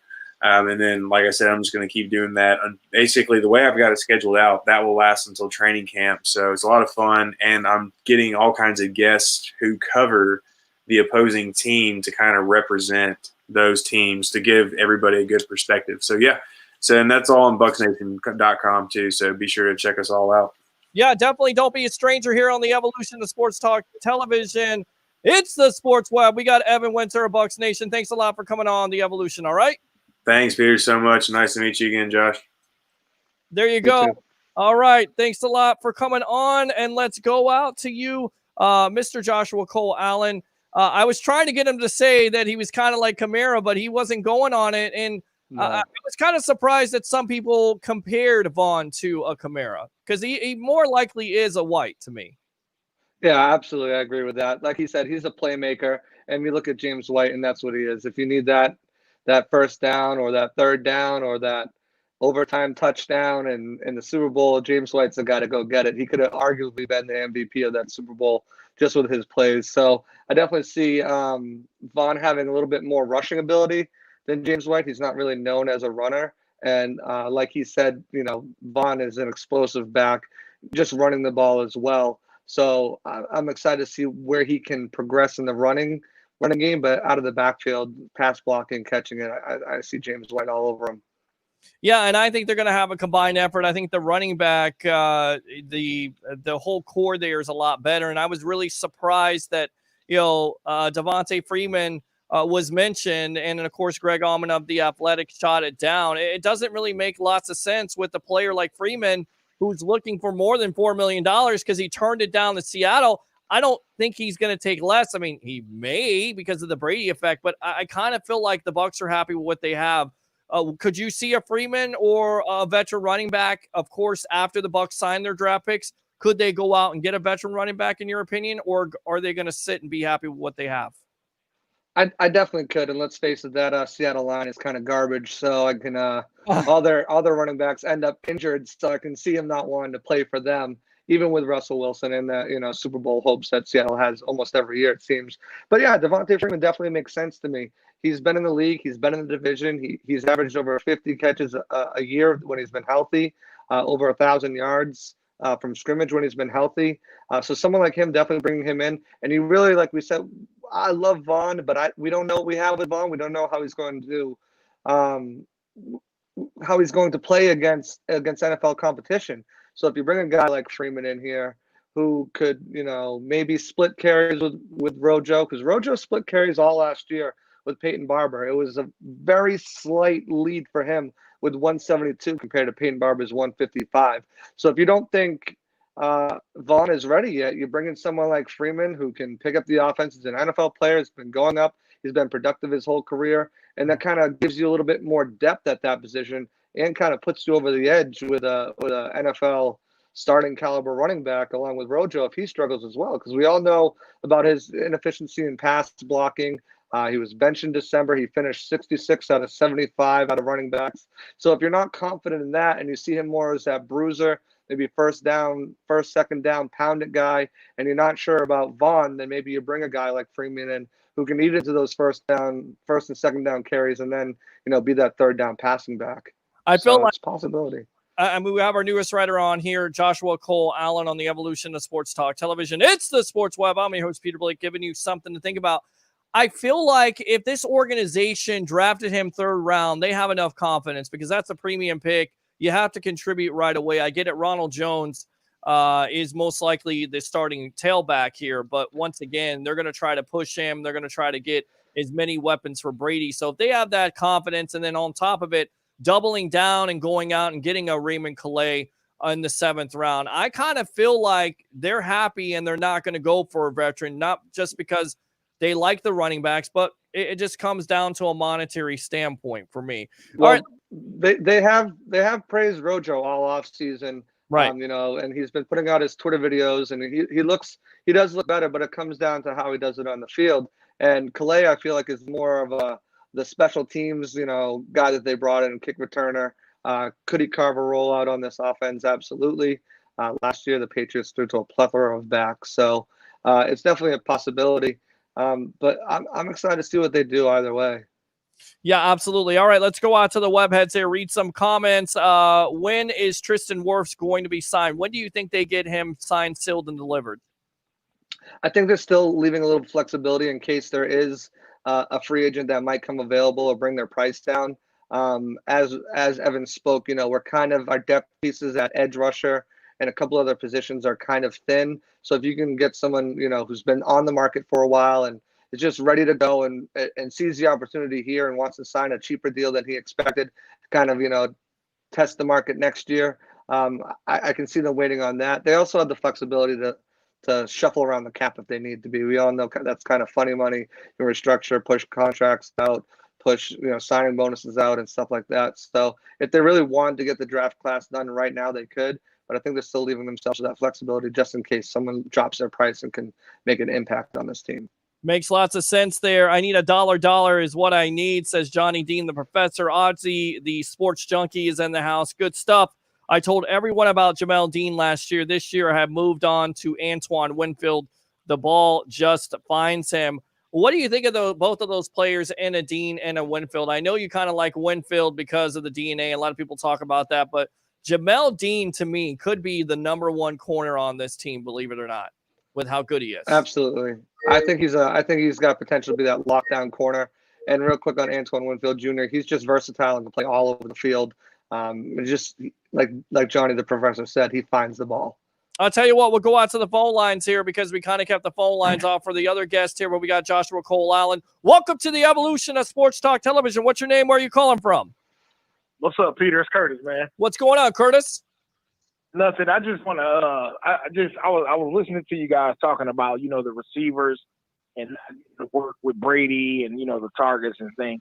And what I have to say is for all the Bucs fans and for the the players, I believe they're gonna. Nobody on this team is gonna argue about targets or things like that because all we care about right now is winning. And, we've never had a better chance at winning than we do now. And, I believe because of not only because of Bruce Arians, but just, the culture that we have right now, everybody's going to put their heads down and go to work and not worry about targets and who's doing what. It kind of reminds me of the year we won the Super Bowl. As long as you do your job, that's all we require for you to do. Yeah, no, I definitely agree with that. I think it comes down to doing your job on both ends, not only offense, because a lot of people, once again, are talking about the offense, but defensively. And what happens, let me throw this out at you, Curtis, from Newport Richie. Thanks a lot for calling the Sports Web. What happens if it takes a little while for this team to gel? In your opinion, do you think this defense can carry this team until the offense gets it together? I believe I was watching something on the Bucs.com the other day. I believe it was Casey Phillips, and she was doing an interview with the cornerbacks. Mm-hmm. And those young kids are so hungry to prove themselves. And them with Todd Bowles, they're going to be so surprising and shockingly good this year. Will they be able to carry us? Them combined with the front seven? Absolutely. Because I believe that Devin White only showed us a glimpse of what he can be last year. And I feel like Levante David, we already know he was, to me, he's one of the best underrated linebackers in the NFL, period, hands down to me. Mm-hmm. And then having JPP for a full season and Shaq coming off the end and, Vita and Sue. And, I mean, it's just, people, like you said, people just look at the offense. But this defense could be just as good as our offense. It just has to be put together. And, I was raised by the saying pressure bust pipes. And the pressure that we can get from our front seven on somebody else's quarterback, we could cause a lot of turnovers, and that's going to benefit those kids in that secondary. And like they said, the only thing I'm nervous about is the safety thing. You know what I'm saying? But with the amount of safeties we have, I believe we're going to be comfortable swapping in and out safeties, because that's the one thing I can appreciate about the defense now is that we have players that we can swap in and out, because I get tired of watching our defense with Mike Smith and Dirk Cutter being on the field for 80 plays in the game and just being humped up and down the field all day, and they're dirt tired. Yes. Yeah, no, that's one of the big things, rotation, depth on this team. Evan Winter, Bucs Nation, kind of talked about it, and that's going to be one of the big-time questions. You know, if a Sue and a Vea goes out, can a Khalil Davis, who they drafted in the 6th round, come in and provide that? No chase, can he come in? Of course, William Golston, nobody really talks about him, but he had a good year. So, but I feel like absolutely, right, absolutely. And a lot of people, thought Will Golston was going to have a out season a couple of years ago, and we've been waiting, like we were waiting on Noah Spence, but Will Golston showed what he was worth last year, because he played his role next to Sue and Vita last year. Yeah, he did his job, and that's what you ask. And he's one of those players that you looking for in the NFL. He's not super expensive, and he comes in and he does his job. That's what we're looking for. That's what we've been looking for years. Yeah, no, absolutely. I agree with you. Good stuff, Curtis. Anything else? Nope, that's it, bro. All right, man. Use that second call. Thanks a lot. Don't be a stranger on the Evolution, all right? All right, man. All right, there you go. So good stuff from Curtis. He's one of my favorite callers. Yeah, absolutely. And I feel like he's exactly right. And, one of the question marks will be depth coming in. Of course, knock on wood, you don't want an injury, but Sue is getting up there in age. Vea's had his injury troubles, but really broke out last year. And I want to ask you, what you've seen of him, the way he pushes the pocket, the penetration. You would think for a big man like him that he would just be a run stuffer, but he's really not. No, he's very athletic. And something that was encouraging yesterday from Todd Bowles' press conferences, he expects his snaps to go way up. And his presence there, along with Sue, and really Golston, unsung, like you mentioned, he just comes in and he does his job and he performs well. With those three guys up front, letting the linebackers inside and outside kind of free up and do what they want to do, and with that secondary to be able to kind of play around, especially with Antoine Winfield here now, to kind of play around and be all over the field, it's just going to be an amazing defense to watch. I see them as a top 5 potential defense after everything's said and done. But Vita's just going to have more opportunities to get up to that quarterback and be that disruptor that we've seen. I mean, last year he was arm's length away from multiple sacks, and if he can get there this year, like, sky's the limit for him. All right, let's go out to the phone lines. Welcome to the Evolution of Sports Talk Television. What's your name? Where are you calling from? Hey, this is Matt Colson. What's going on, Matt? Oklahoma State. All right, bud. I ain't been around for a while. I know. Where you been? I'm reading you online. I just, we're talking about practice. And I'm not too much on practice. Okay. All right. I got you. But I was listening to your guests, and you had a number of them, so I don't know who exactly said this, but they brought up Donovan Smith, and he had a better year last year. But somehow or another, he still stunk. So I don't know why that would change, and I think we talked about the Brady effect. I think the one thing you're going to see, it's going to make everybody on the line better, is it's snap 1, 2, 3 release. Right. That's what he does. Right. It doesn't matter who's open. Somebody's open at 3, or the ball's going to the water boy. That's something James could not get through his head to save his life. And I think that Brady's going to make that better. So, and then the high tide rises all the ships, and that should do something for us. But I'm not sold on that line.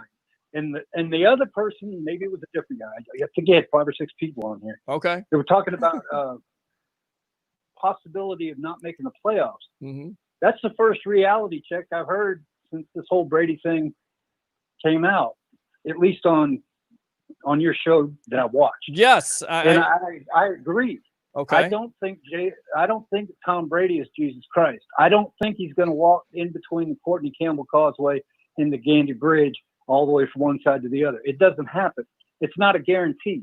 But what I do think will happen is if Todd Bowles doesn't miss a beat after this COVID nonsense, and he can keep that defense at the par that they were at the end of the year last year and start from there as a starting point and continue to improve, that we've got a remake of the what was it, the 2000 Buccaneers. Wow. When they were the world's best. Everybody said that's the defense you want to be. Mm-hmm. I think we're getting close to that again, and it may not look like it with the roster names, but I think the way they're building it and the depth that you just talked about on both sides of the ball, and they're starting to finally the caller before you were talking about it. You don't have to play 55 down. They got people coming in and out, and you don't drop in caliber from a 1 to a 5 by doing a rotation. Mm-hmm. I think we're getting a little better in that regard. So I'm looking forward to it. I think 10-6 is doable. I think 11-5 is doable, but I wouldn't be surprised because of the South being the way that it is, and because everybody's stacking up to try to beat us now, that it doesn't come as easy as we might think it would just because of Gronk and Brady. All right. But I'm hoping. Okay. Now I've said all that. I'm just going to tell you, I hope that I'm wrong. I hope that we win 12 games. I hope that we win 13 games. I don't want to think about a 15-0 start like Carolina had. I think that's bad. But realistically, I think we could get 10 or 11 games in if Brady can do what he was doing. Gronk may or may not be in, but his presence in the room is going to help those guys out as far as meshing with Brady. And I think that from what I'm hearing, I don't live in Tampa, but from what I'm reading from over here, it looks like Brady's finding a way to get the guys out there and doing things with them, even though they're not really in the off season yet. Right. Doing well, they're trying to do workouts, and we're all trying to kind of watch and see when they all come back. But you're exactly right. They're going to have to get those workouts in, and I'm not surprised they're getting them in because he's going to have to develop. That would be Brady chemistry with these wide receivers and of course these tight ends. Gronk is of course the exception because he already has chemistry with them. But I think more than anything else, what a lot of people are kind of missing is Gronk is not only going to help be a pass catcher and be that safety valve and that security blanket for Brady, but also that blocking help for a Donovan Smith. Remember, Smith may not be the greatest on film. He has definitely some bad highlights, but only giving up 5 sacks for the whole year, that's not too bad, Matt. That's not really that bad.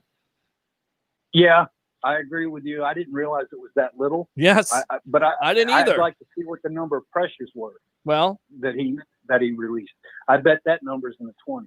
Well, that's certainly possible, my friend. Certainly, and he's got to improve. And again, that's the biggest key for me is this offensive line.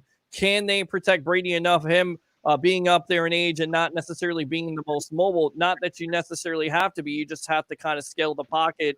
But that line's going to have to definitely not only give him the pass protection, but open up those holes for the running game to provide balance. Anything else, Matt? Now, if that rookie comes in and does as well as people think he will, I think that's going to be a great benefit to the line itself. That guy could be the offensive line's B to A and just shake up the world. You never know. Yeah, absolutely. Good stuff, Matt Colson. Thanks a lot for not being a stranger. Don't be a stranger on the evolution, all right? I'll check in from time to time. I'm looking forward to getting to a season, and I'm surprised, but they look like they're getting training camp lined out. So we're getting there. Yep. And that's a plus. Oh, yeah. Absolutely. So, anyway, have a good night, Pete. I'll talk to you another time. All right. Good stuff, Matt Colson from Oklahoma City. Thanks a lot for calling in here. Let's go ahead and get one of our other guests on here. We got Joshua Cole Allen, one of our newest writers. You want to comment on that before we get our guest on? Yeah, I just want to comment on the Donovan Smith and Ali Marpet comments. Donovan Smith has already said it in a prior interview that, Tom Brady is going to light a fire, for lack of better words, up his ass, and for him to improve his technique. And he's been out there with the blockers and, trying to get better. And Ali might have said that, it's not really going to make him feel any different, whether it's Brady or Winston. I don't believe that. And as far as a quick release that Ali spoke on, that it might cover up a mistake that a lineman make with his quick release, but it's not going to affect them as much. Like I said, I don't believe that. And if Donovan does come around and everyone's talking about his cap hit next year, if he does turn into the left tackle, we hope he can be. He's cheap as hell. It's $14 million. Yeah, I mean, look, it's $14 million. People look at it, and I think kind of Evan Winter's a little bit right. It's kind of a derangement syndrome. I'll tell you what, let's go ahead and get this guy on. He's a disruptor on the sports web. We'll go ahead and get my buddy, Mr. Alex. And welcome to the Evolution. And you've watched Donovan Smith. Do you feel like there's some derangement about him? Is he average? Is he not good? 5 sacks last year. I mean, that's pretty good for a whole year, but Matt brings it up. Pressure. Can you hear me fine, Peter? I can hear you just fine, my friend. Beautiful. I think we spoke about Donovan Smith last week, right? I thought we spoke about Donovan Smith. Yes. Okay, he's not tier 1. I think someone needs to be drug tested if they think he's a tier 1 tackle. Tier 2, barely. Bottom of the barrel, tier 2. Serviceable, as mentioned before. I'm not going to turn away from what I said last week. I remember what I said. I remember every word I said. He's all right. He's not a long-term answer. Now, if you could find another tackle and send him packing, I would love that. But for the here and now, I guess he'll be okay. He wasn't really that good with Jameis Winston. I guarantee you, if he's not that good with Tom Brady, fire those cannons. You're definitely going to hear about it. I'll tell you what, let's go ahead and get the big board on himself from Canada, Andrew Fulbell. Welcome to the Evolution of Sports Talk Television. What are your thoughts on Donovan Smith? I mean, yeah, we've kind of talked about this before, and he's going to get a fire. We've seen the videos on Twitter. We've seen the videos on Instagram and stuff like that. But it goes back to what the organization is willing to do, not only with the money, but the opportunity that there is for the other up-and-coming players like Wirfs and stuff like that.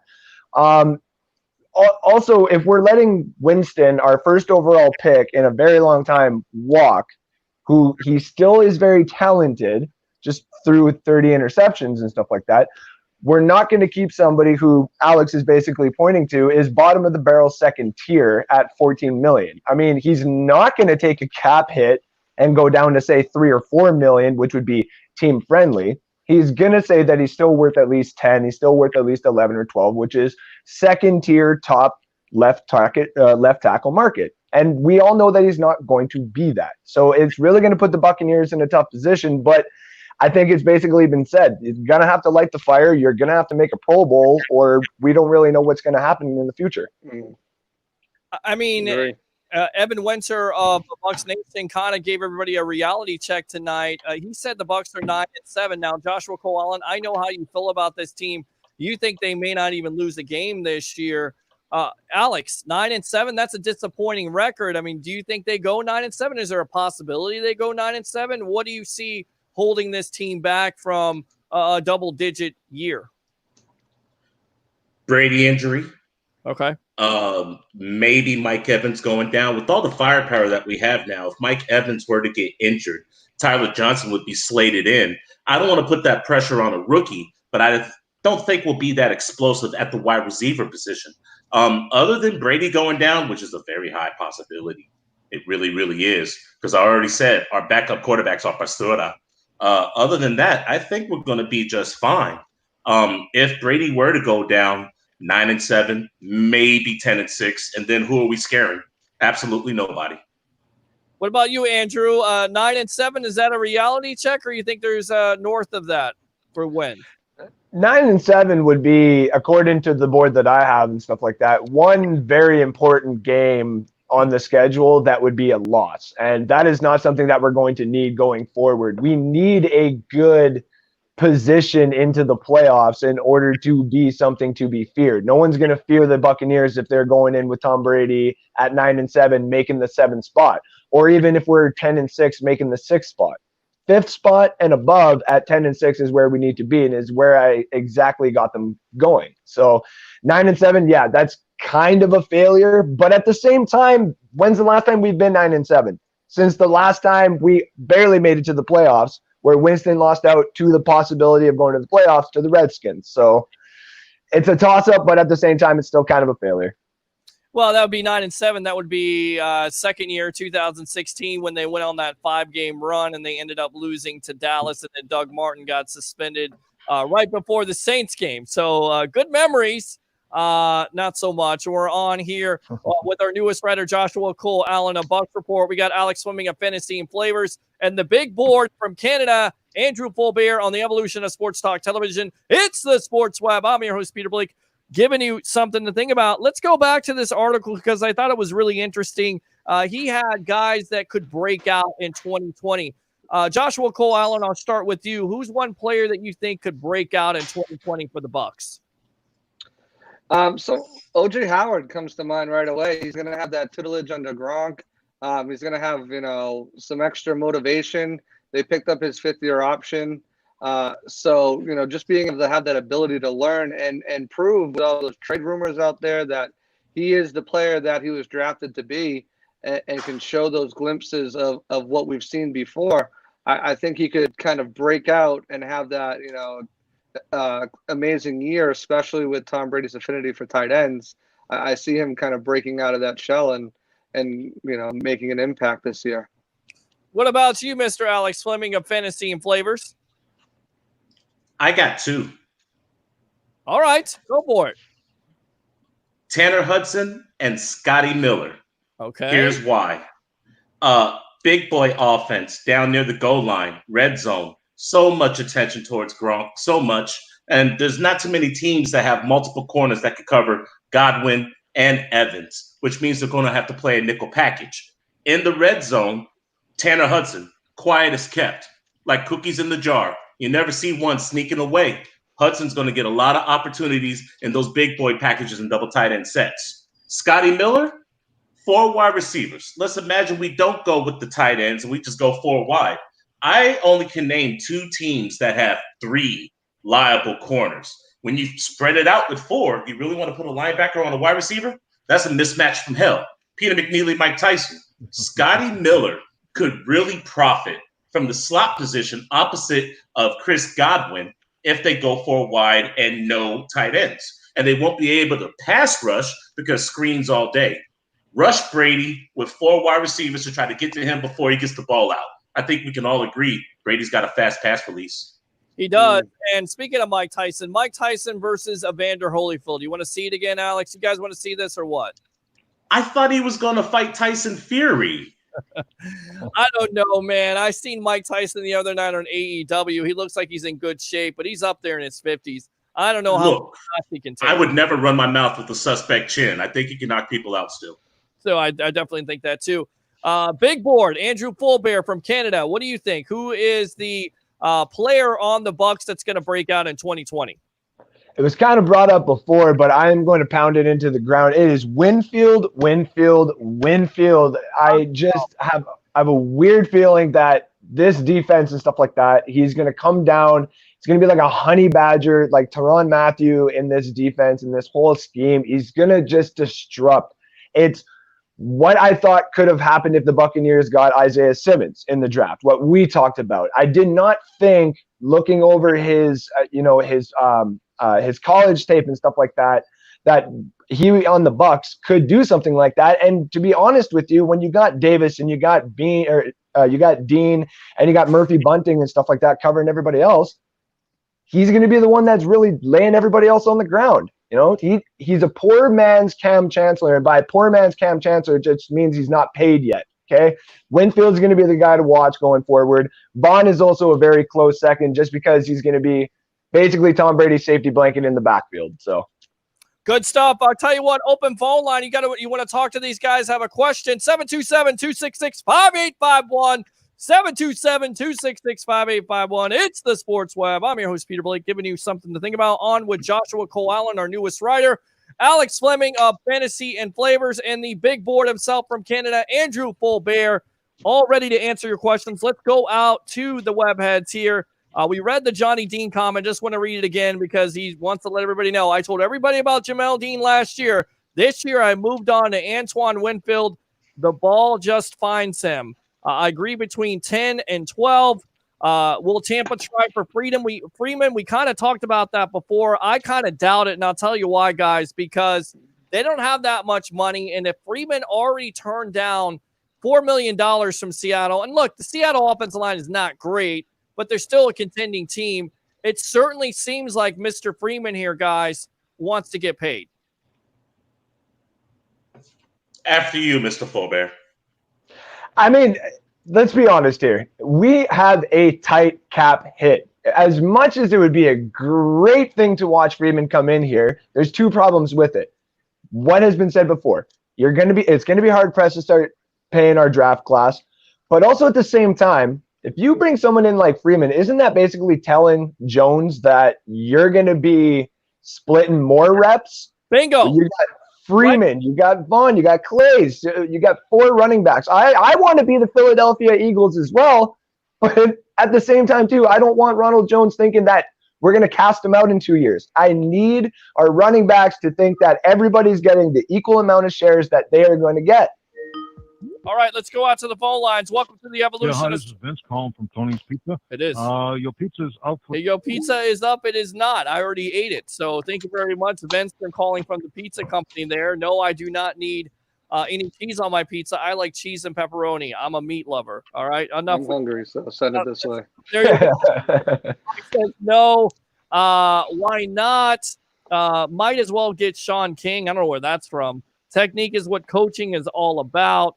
Laugh out loud, says Dustin. Maybe the A train. I don't think the A train is coming out of retirement, guys. Dustin, I don't know what you're talking about. Oh, you mean Josh Freeman? No. Northside Christian has some reservations on that. Will Brady and Gronk score more than 10 touchdowns? I go to you, Joshua Cole Allen. More than 10 touchdowns for Brady. I guess that's for Gronk because I feel like Brady's going to throw a lot of touchdowns in this offense, right? So could Gronk have 10 touchdowns or does he have less than that? It's definitely a possibility. He's done it in the past before, but with so many options in the red zone and so many weapons to pass it to, as Alex was saying, Tanner Hudson, a sneaky option. Scotty Miller, if they go 4 wide with that speed, it's going to be hard for everyone to score all the touchdowns that they should and get all the receiving yards that they should and all the catches that they should. It's hard to predict anybody on what exactly they're going to do. Is it a possibility? Absolutely. Gronk has a possibility to put up 13 touchdowns and 1,000 yards and 75 catches. They all have the possibility to do that. But until we see what their roles are in this offense, you really can't say. But possibility for sure. Alex, what do you say? You're the fantasy guy here. Come on, give me some fantasy advice. Gronk, is he high on your board? And I'll get back to you. No. There. No. George Kittle, Travis Kelce, Zach Ertz, Mark Andrews, take your pick. Donald Waller, Tyler Higbee, Rams. Yeah, yes. Nice and quiet sleeper. Gronk doesn't. He barely makes my top 10, and he's number 10 only because of his resume. He's got an excellent resume. We've already talked in the past why I'm not high on Gronk this year. 1, decoy.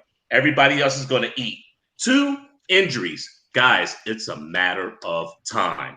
This isn't a guess. This isn't a lottery ticket. It's a matter of time. 3, he's not going to get a lot of touchdowns because of Vaughn, Jones, Miller, Hudson, Evans, Godwin. Tyler Johnson in the red zone is going to be a beast. I'm telling you. Gronk's going to be Gronk. If you're expecting a lot out of Gronk or expecting him to be fantasy gold, I'd probably go more towards silver or bronze. So you're saying O.J. Howard, you think will be the lead tight end once again? You're going to put your faith in O.J. Howard? No. I've already mentioned that Cameron Brate. Oh, Cameron Brate. Oh, okay. Because you told me Howard last year. That was last year. And look what he did. He stumped the place up last year. Yes, he did. Howard is going to be a mismatch issue when it comes to the linebackers and the secondary because he's faster than the linebackers he's going to be facing, and he's bigger than the secondary. He should be a security blanket, a.k.a. Linus, like Gronk. And once they pay attention to Gronk and they sleep on Howard, and once linebackers start playing nickel or the 3-4 defense, that's going to open it up for the wide receivers. This offense should be playing my games with defenses this year. All right, Big Board, what do you say? Now, Alex did make a good point where Gronk may only be available for, 4, 6, 7 games, just playing even at elite status. Not even just saying injury, but playing at elite status. But if the Buccaneers get into the red zone, taking what Alex has said as well, I actually would take the latter and say, because of formidability and stuff like that, Brady would probably throw it to Gronk. When you have Evans and you have Godwin and all those other wide receivers spread out.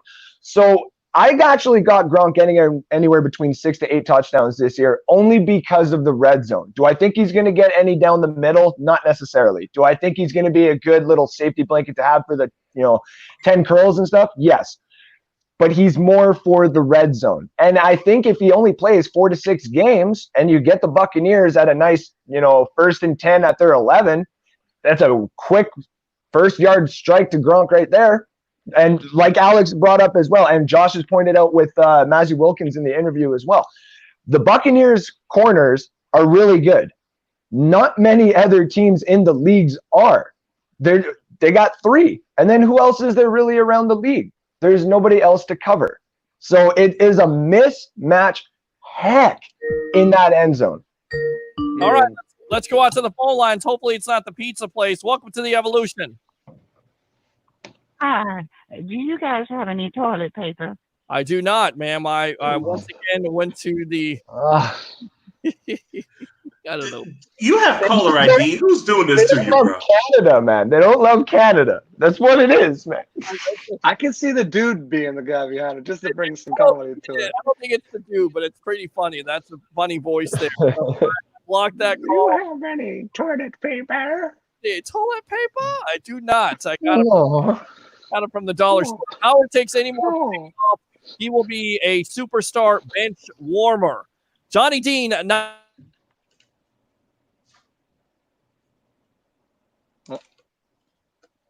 think we lost him for a second. Little person there. Yeah.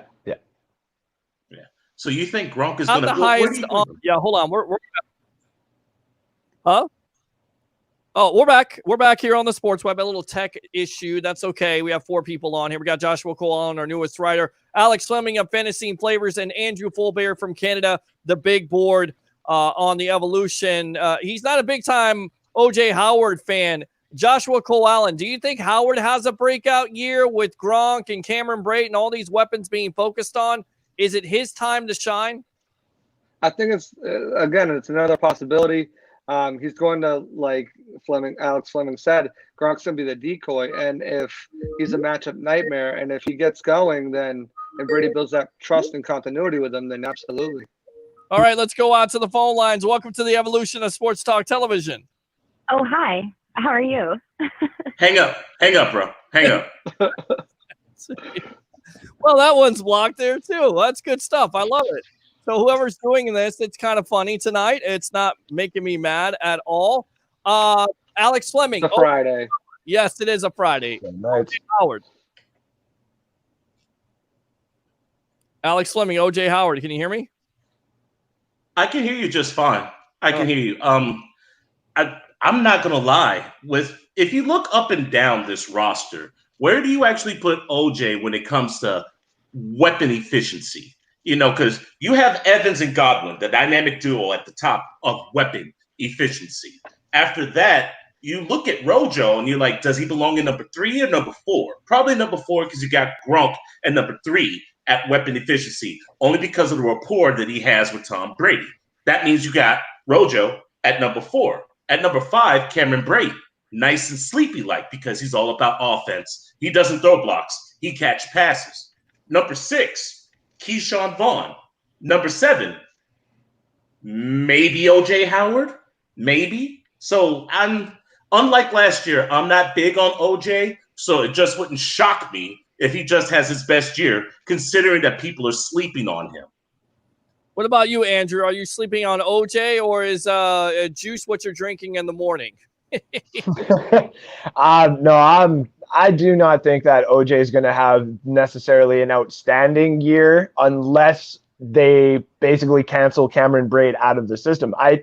Brate works well with what Brady has wanted before, and I don't like to bring the name up, but if you look at the system that he had back in New England with the 2 tight ends, with Gronk and the other one, it did very well because it became a mismatch for the middle of the field. Now he's got 3, but you're not going to be able to use all 3 down the middle of the field unless for some odd reason you have this brilliant play established for every single time that you put them on the field.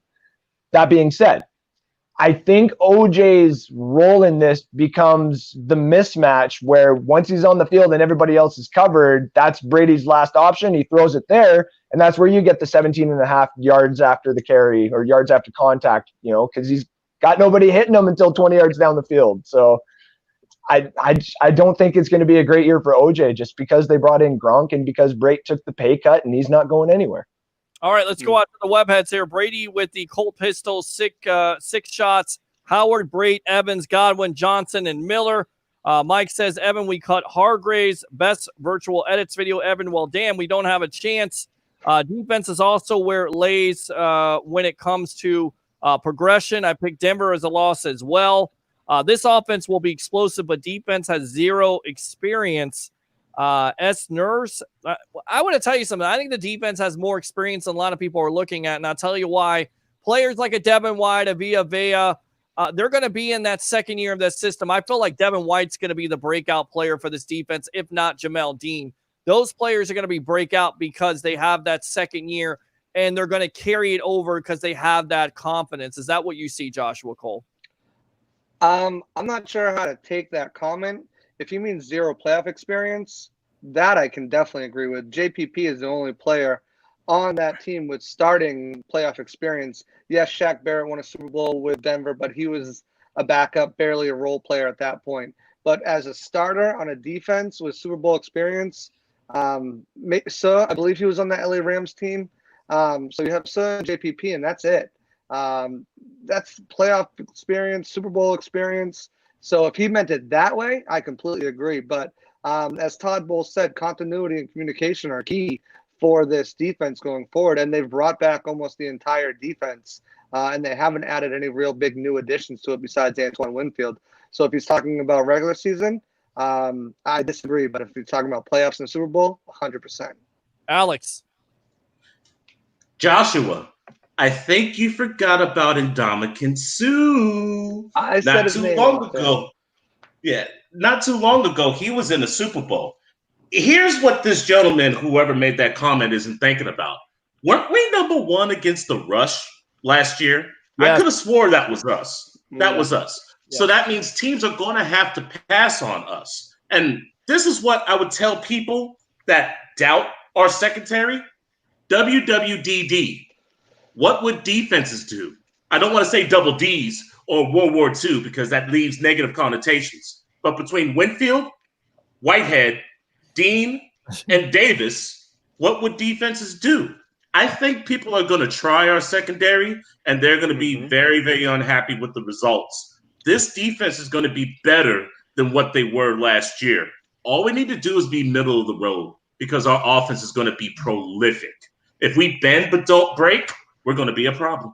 And I don't even think that. I think they're going to be a top 5 defense. I think those corners are going to turn the page, and I think they have the ability to be a top 5 defense. You already talked about the number 1 rushing from last year, but they have the pieces there. It's just all how it comes together and how early it does in the season. I just want to say I feel like double D's are never negative. Big board, Andrew there. Go. I'm sorry, it's funny. Go ahead, Andrew. See, our defense hasn't been tested when it comes to playoffs. Yes, I agree with that 100%, Josh, except for the individuals there. Regular season, Levante David has come a long way from 5 or 6 years ago to us having the possibility of getting a good early season push, and he's the one that pushed a Jet player out of bounds, costing us a game. We thought Levante David was going to be that type of player. I was wrong, and so many else were wrong. He has come a long way. JPP has come a long way from firework incidents, from even being a very young, brash type of player when he was on the Giants. We've got Ndamukong Suh is not, stepping on anybody else's ankles purposely on primetime television anymore. We have a proven defense that has gone through the hurdles and the bumps to be in a position that they're in right now. The only part of the defense that hasn't right now is our corners. And if you got veteran leadership on the defensive line and veteran leadership as our linebackers, that young core of corners will keep themselves together as a little group, basically. And that's exactly what they are. And they will be a nice young group, and they will grow together. And that young group will be the group to watch. They will either flourish well in this system, which I and a lot of people think they will, or they will falter. And a lot of us don't think that is the possibility because of matchups and because of what they are willing to do this year for Brady and for the Bucs and to fire those cannons. Absolutely. And you have Derek Brooks a couple weeks ago get on Speak for Yourself on Fox Sports 1, and he absolutely applauded what the Bucs did, especially defensively, bringing back a Shaq and a JPP.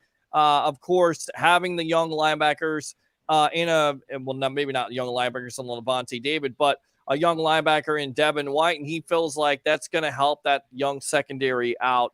So I'm definitely going to take Derek Brooks's word over everybody else's, but you have to feel good, again, what they did in the offseason, bringing everybody back. There has been really no losses. Bo Allen, depth-wise, yes. Carl Nassib, yes. There's a question there. If Anthony Nelson gets forced in a role to play that, can he do it? We'll see. Let's go back out to the webheads here. Can anyone name a better linebacking core in the league than the Bucs? Anybody want to jump on this? Go ahead. Well, real quick, I just want to make a comment too about those cornerbacks. You got to remember that was their first year in the league, first year in the system. They've now have that experience, and they now have that ability to go out there and play more freely, knowing their roles, knowing the system, and being able to move around.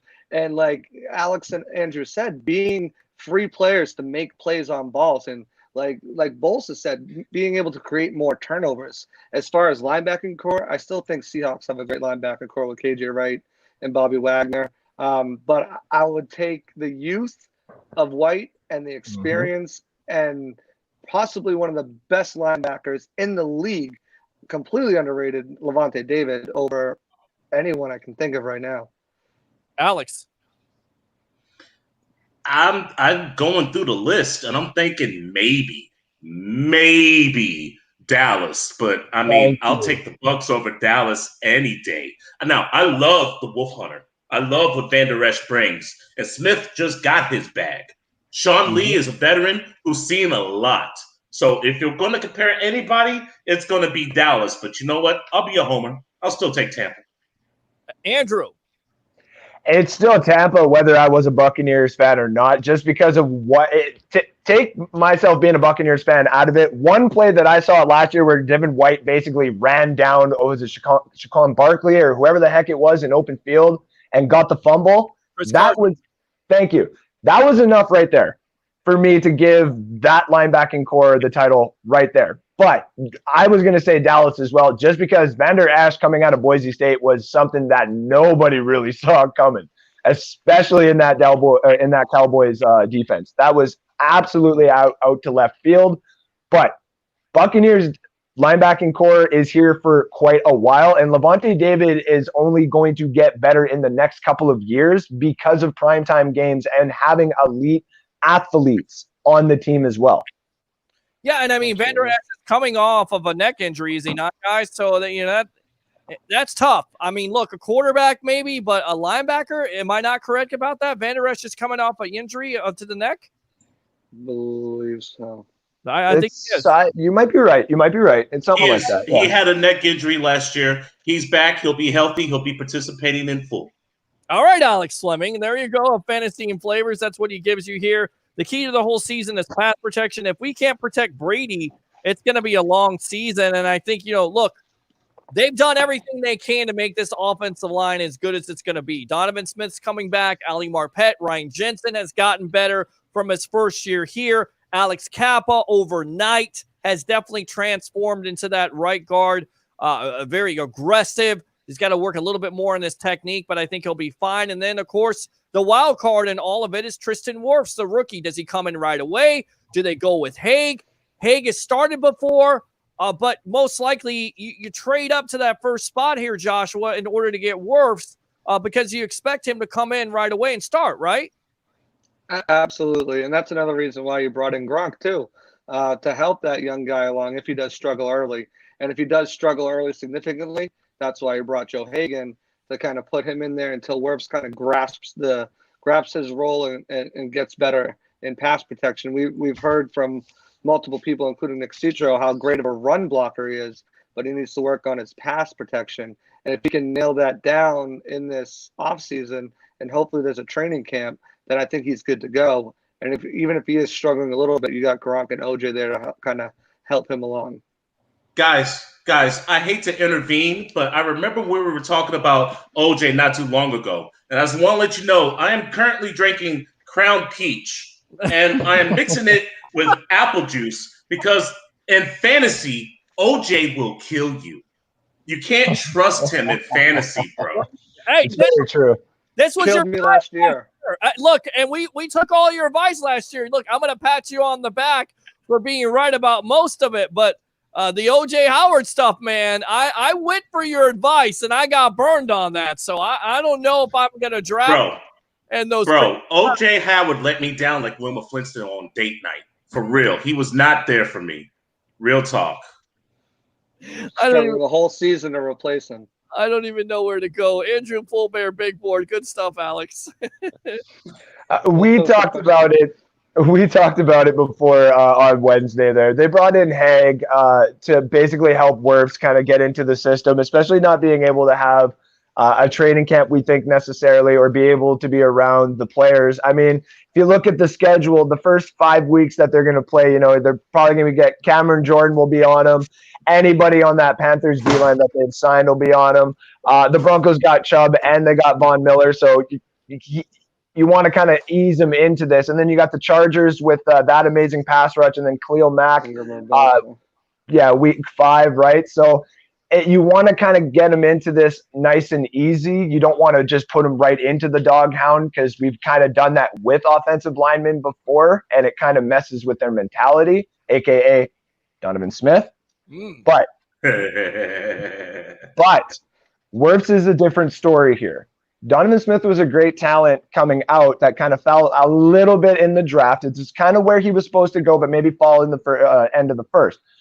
But Wirfs was supposed to go right at the top of the first round. He is a talent that is only going to continuously get better. That is the benefit of having him. So bringing in Gronk, like Josh said, is exactly why this is going to work as well. It's just rotation. It's just allowing so much veteran talent to come in and teach a young man how to block for the greatest of all time. And he has the athleticism as well. I mean, he can keep up with those guys, with the Von Miller, with the Bosas. It's just about putting it all together against NFL competition. So much of this team with these young guys is putting it together against NFL competition. And if they can do that, which I personally think they can, then the Buccaneers are going to be fine. Yeah, I mean, I think the Buccaneers are going to be fine. Johnny Dean here, the professors for Ali Marpet. That is true. He already puts everything in his play. So there really is going to be a little difference for him. Some new formations and verbiage, but he won't change any of his play. Is Ali Marpet a player that kind of gets overlooked? Do you feel like he could become the best offensive lineman on this line? Or is he already the best offensive lineman? He is. Is he not? Sorry to take it from anybody there, but is Ali Marpet, before Wirfs even came in here, not the best offensive lineman we've had in a few years? I mean, we let Donald Penn go a few years ago, and I mean, due to age and contract disputes, from what I understand. But I mean, this is still Ali Marpet that we're talking about. Jensen was really great for Flacco and for the Ravens, I do believe. If my thoughts are correct, but at the same time, this is Marpet. We drafted him the same year that we got Donovan Smith, and he has been nothing but amazing. He was the second one we drafted, if I am correct, and he was the afterthought, I guess you would say, because we got our left tackle, we're good, and we got a guard now too. We're stacking up. He is the best. His contract states it. His rankings every year state it. What me and you have talked about it before. The interior part of this line is pretty darn good. And if you can replace Cap all you want with another one, and then it's just a still top 3 interior line. Now, Wirfs will probably end up being as good as Marpet, if not better. But Marpet is second or third best left guard in the league, only probably behind Quentin Nelson in Indianapolis. So. And Joshua, you know Brady's history, where most of the pressure comes from is up the middle. So it's even more important for the interior line to really show out this year. You look at the whole division with the Grady Jarrett from the Atlanta Falcons. The Panthers escape me right now. I believe it's Derek Brown, who they drafted, who I thought they did. And then you also have the New Orleans Saints with Sheldon Rankins. So you're going to have to be very good with the interior line, and that falls on Marpet, Jensen, and of course Kappa. And one thing that Brady's always had in his career is a really good to dominant left guard. You look at Stephen Neal, you look at Logan Mankins, who Tampa is familiar with, and then you look at Joe Thuney, who's arguably one of the best left guards in the league, probably right behind Quentin Nelson, and I'd probably put him above Marpet. So he's always had that left guard to kind of have his back there. And play a big role on that offensive line. I would have to agree with Andrew that Marpet's definitely the best offensive lineman on this team, but has definitely the capability of being surpassed by Wirfs sooner than later. Yeah. Thank you. Because I was screaming it in my head, but I'm like, just stay quiet, because he hasn't played an NFL snap yet. But I have nothing against Marpet. I called him out because he gave up a couple of sacks in 2018. He was much better in 2019. Guys, Wirfs is a freak. I don't know if you guys saw tape of this man from Mount Vernon, who's by tackle, like I explained on Wednesday. He could play right. He could play left. He's a powerlifting champion. He's a shot-putting discus champion. He wrestled as well. He's going to be mauling people. Oh, yeah. He just needs to prove himself in the offensive system. And I'm glad we picked up some offensive lineman help, because you were rattling off names like Sheldon Rankins, and you didn't mention that man, Cameron Jordan from New Orleans, who's going to be problem number one. ATL, you mentioned Grady Jarrett, but you didn't mention Marlon Davison, who was teammates with Derek Brown. Yeah. If you saw his interview at the Combine, he said that he has no better pleasure than hurting people and not getting arrested for it. He enjoys mauling and hurting people. So he's going to fit right in to that front four of that Atlanta Bertos defense. That secondary is suspect at best. And then you got Carolina, which you are really, really, really sleeping on. Do they still have K1 Short? Last time I checked, they still have K1 Short. Now, with the departures of Vernon Butler and Mario Addison and the retirement of Luke Kuechly, they're not going to be as good as advertised, but they unprecedentedly drafted nothing but defensive players. We don't have to worry about Carolina this year. Next year, they're going to be a problem.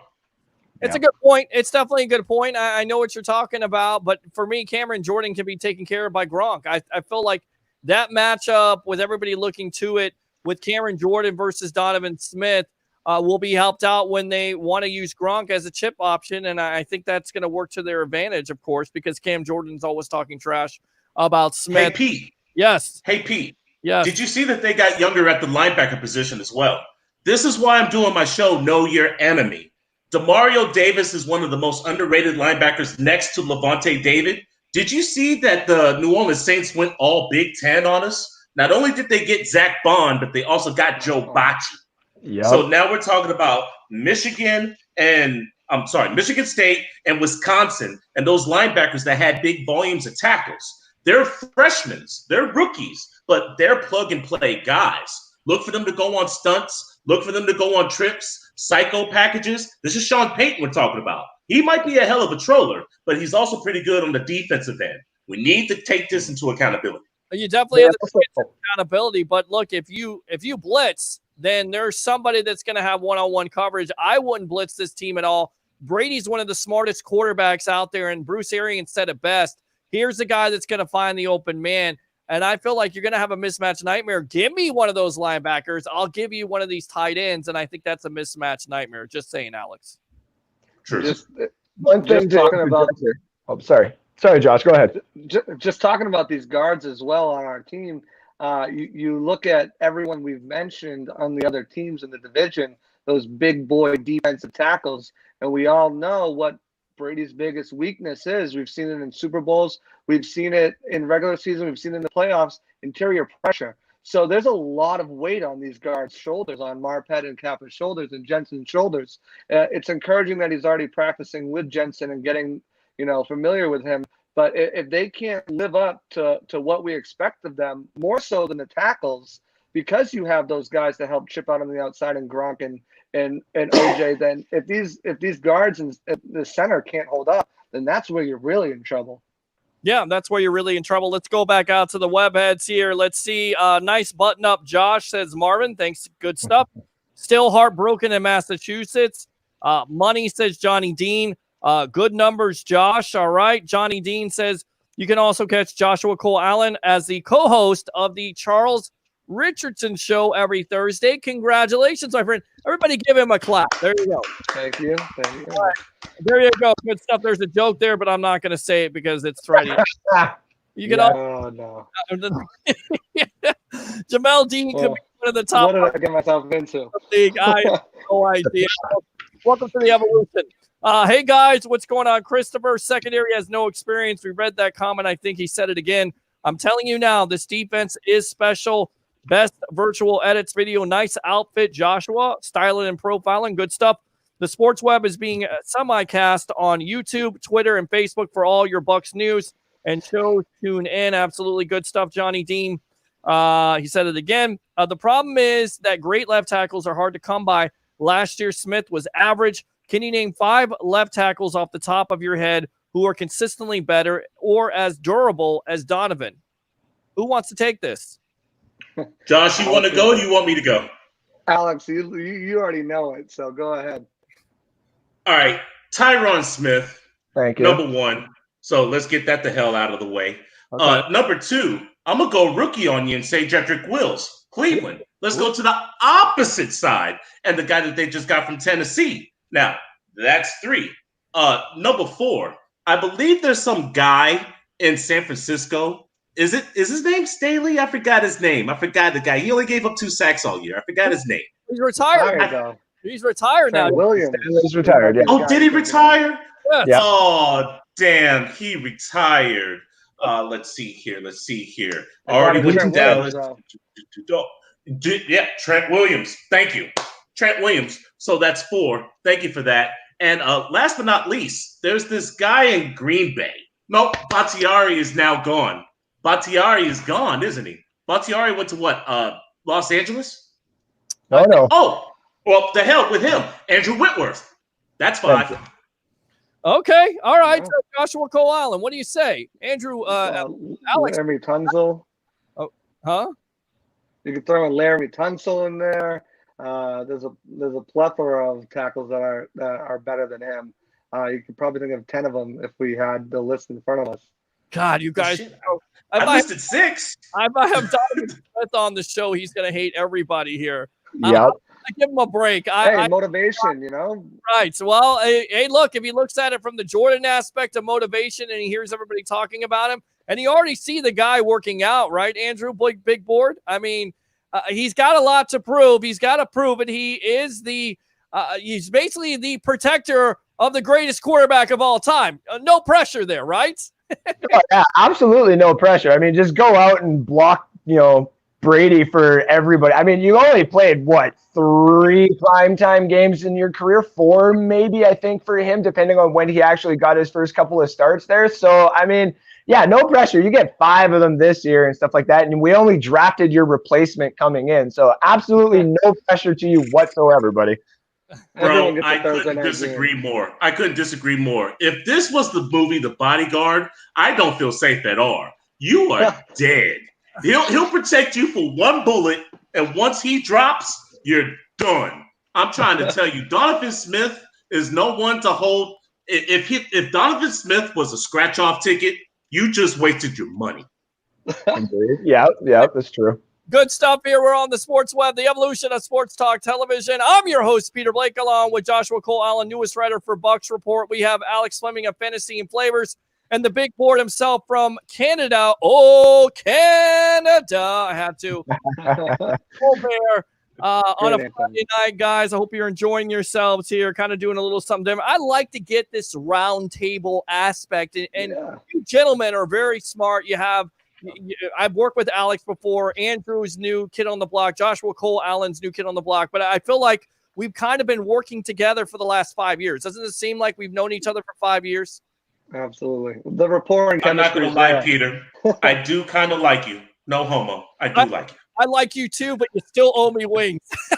I just want to know about these production meetings at Ray. When do we get the invite with that? Oh, well, we need to definitely go and have that production meeting at Ray's house and just set up a camera. He wants to have that done, and he wants to do like a full-scale sports web where everybody is kind of by the pool. Look, I'm not going to, lose my mind on this. I'm still going to wear my Bucs Report shirt, but it'll be fun. Oh, we saw you shirtless on there live. Don't lie to us. Hey, man. Hey, Josh, Andrew. Andrew. The dude hit me up before he told me I could be on the show tonight because, I got to get the green light from the dude. And he was like, make sure you have material. Guys, I got so much material and I haven't even touched it yet because we've been on fire. We have exactly. I got it. Whenever you want to touch that material, you can go ahead and do it. But let's go back out to the web heads here because this is the evolution. Once again, join the 65,000 following we have here on Facebook. Of course, live on YouTube and Twitter, Monday, Wednesday, and Friday. But we will change it back up again when the season starts. Don't worry, they're working me hard. I'm going to lead this charge for Bucs Report. Let's go here. Flem, you demand. I don't know if that's a new rap song, Blake Anthony, but it sounds like a hit. Hey, Sports Web, what's good? Shooty Shoots. What's going on, buddy? Rojo, Shooty Shoots. I like Rojo. Yeah, I look at his highlights, and I feel like there's more. There's more there that the Bucs haven't really got out of him, and there's so much potential. But you can see when he gets out into that second and third level, guys, he really is something special. Consistency.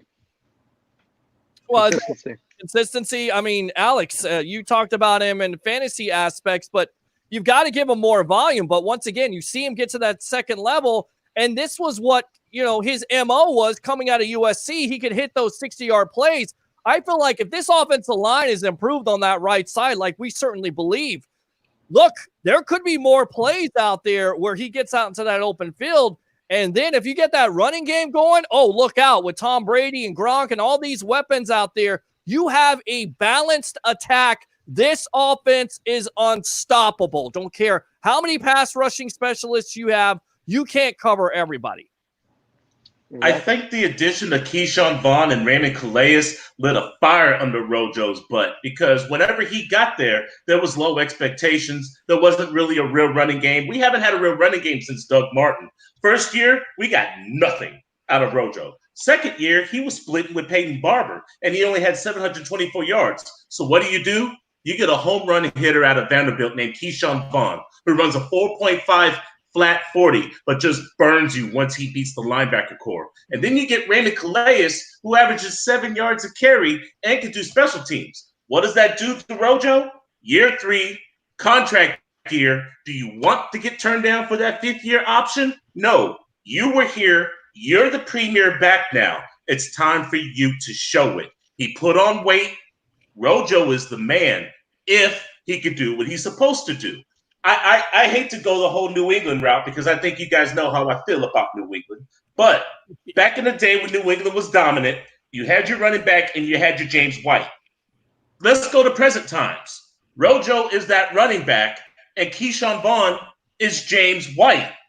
All he needs to do is run between the tackles, knock people over, make people look silly, and keep it rolling along. Big board. Yeah, you look at that year. Sorry. No, go ahead, Josh. Go ahead, and I'll get to big. You look at the last year they went to the Super Bowl and played the Rams. You had Sony Michel playing that role that Rojo needs to fill. Sony didn't get 1,000 yards, but Rojo doesn't need 1,000 yards. As long as you have those guys to pound the rock and be that running game and establish that running game. Even going back to Corey Dillon and Kevin Falk back in the day, they've always had Antoine Smith and J.R. Redmond.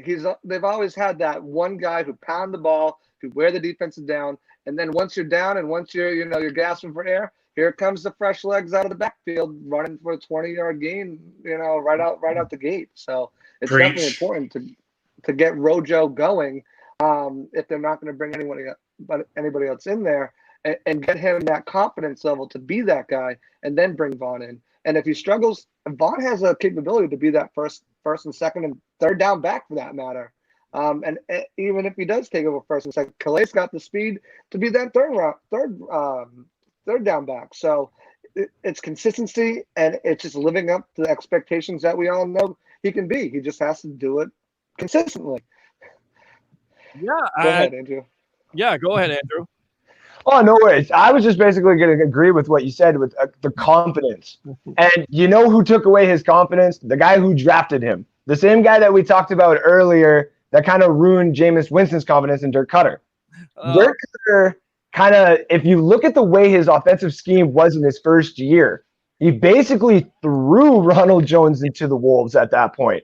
Run straight into Aaron Donald. Run straight into the defensive lineman, and I want you to push. That's not who he was at first. Then you put him in Bruce Arians' system. He's not necessarily built for that system, but he got a fresh new type of confidence, knowing that he is still the fresh running back here in Tampa, and they didn't address it in the first or second round. So, yeah, he got the 740, but Jameis got 5,000. So they weren't necessarily going to use him that much in the running game in comparison to what people say he has to get 1,000. Not anything on you, Alex, saying the other people. When they go and they say, you have to have 1,000-yard running back in order to have a playoff contending team. That's not the case. Last year, the Buccaneers were a playoff contending team, minus some thrown interceptions and fumbles and this, that, and everything else. Jones is set up perfectly right now because they have addressed everything for him and the rest of the offense. They got the two guys behind him to light the fire under him. You got reports being dropped that they're going to go and sign another free agent that's basically going to take 150 carries away from him. They've gone and invested in 3 offensive linemen right off the bat that can improve his statistics going into next year. He has got everything in the plate for him going forward. I don't think he's going to give it up. I've always been the one that said he is the last running back that was available on the board when we drafted him. But I'm starting to come around when you look at Penny and you starting to look at Michelle and you start to look at the rest of the running backs around the league. Jones is getting better where everybody has either met their peak or they're too injury consistent, and we can't get a good read on them anyway. That's a good point. And then you look at Ronald Jones here, 724 rushing yards, 4.2 yards per carry when he was able to get those carries, and then 10 yards per reception, 31 catches. So it's not like he can't catch the ball, but I just feel like you've got to give him more volume at this point. And if you do, you're going to have those big explosive plays that a lot of NFL coaches talk about around the NFL. Let's go out to the webheads here. David Moser is a meat lover also. Wow. Sweet. I finally got my top fan tab. Stop with the injuries. You will jinx them. Michael Scott from Illinois. Let's go football. Let's do what we do to make the Super Bowl. I know Tom Brady is going to do it. He's going to make it to the Super Bowl, but can this team do what they need to do to make sure Tom Brady does it? I feel like the Bucs have 50%. The Bucs have a 50% chance, if not better, to win the Super Bowl. That's what he says. And then he also says, real Michael Scott. Yes, there you go, Michael Scott. I actually think the Tampa Bay Buccaneers defense, out of all the contending teams of the season, has the most underrated defense in the NFL. When it comes to the teams that are in contention to win this thing, what do you think, Peter? The most underrated defense in the NFL when it comes to the teams that are in contention to win this thing? Do you think the Bucs are that? I do. I think the Bucs are that, and I think there could be a possibility, albeit because of everything going on off the field, that this Bucs offense could start out slow and this defense could carry them. I believe that. Dylan says, all right, guys, a little unrelated. Who do you all think is the best wide receiver in the game? Who's the best wide receiver in the game, in your opinion? Julio. Until I'm shown otherwise. Julio Jones? Julio. Okay. Alex Fleming. Julio's number 2. Nook. DeAndre Hopkins. Let me tell you why. This man has produced with garbage quarterbacks. Josh, you could have been a better quarterback than some of the quarterbacks that DeAndre Hopkins caught passes from. Bro, two years ago, this man didn't drop a pass. Think about that. You're a wide receiver and you didn't drop a pass. With Deshaun Watson, they kept it rolling along, but then leave it up to Bob to mess it up. Oh, God. Now, Kyler Murray was already on a trajectory to become one of the better quarterbacks, not only in fantasy, but in the league. Now you're going to give this man a weapon in DeAndre Hopkins, 8th year, coming out of Clemson, fresh, not a lot of roll on the tires. I'm trying to tell you, I have nothing against Julio Jones. But if you give me the option of Julio, who's only had 1 year double-digit touchdowns, or DeAndre Hopkins, who's had garbage at quarterback, I'm taking Nook. What do you think, Andrew? Who's the best wide receiver in the game? I mean, I'm not even being biased here because I'm a Buccaneers fan. I still, to this day, still think it's Mike Evans, only because the man is consistent across the board in any route. I mean, given a couple of drops, given a couple of misreads here and there, I get it. Amari Cooper's done the same thing. Jerry Rice has done the same thing if you really want to go across the board on it. Digressing here a bit. Mike Evans has been consistent when you need him. He has been one of the best wide receivers to be drafted in the top 10 of an NFL draft in the last 20 years to be consistent, which is not usually what you get out of top 10 wide receivers anymore. Consistent across the board. Michael Thomas, DeAndre Hopkins, and a few others are, names that we can throw out there right now. But in 5 years from now, his name is still going to be up there, just like Julio Jones's name is always up there because he is consistent. But there is one other wide receiver in this league that is not getting the attention and recognition that they deserve. And are they the best? No. Can they be soon? Very much so, because they got a brand new quarterback and they got a brand new stadium. Watch for Mike Williams with the Chargers. That guy's got hands. That guy's got a new quarterback. That guy's got a team, and he is going to ball hard pretty darn soon. I agree with you. I liked Williams coming out of Clemson. Of course, he was dealing with a neck injury. He's kind of tried to settle down. You're exactly right. I think the quarterback is going to hurt him.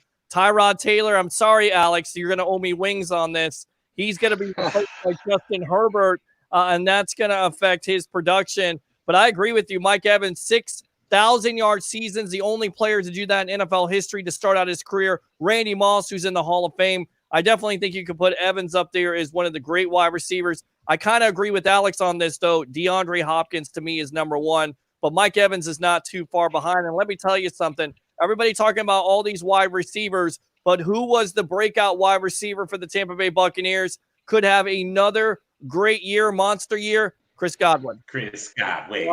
Absolutely. Nice. First round fantasy wide receiver.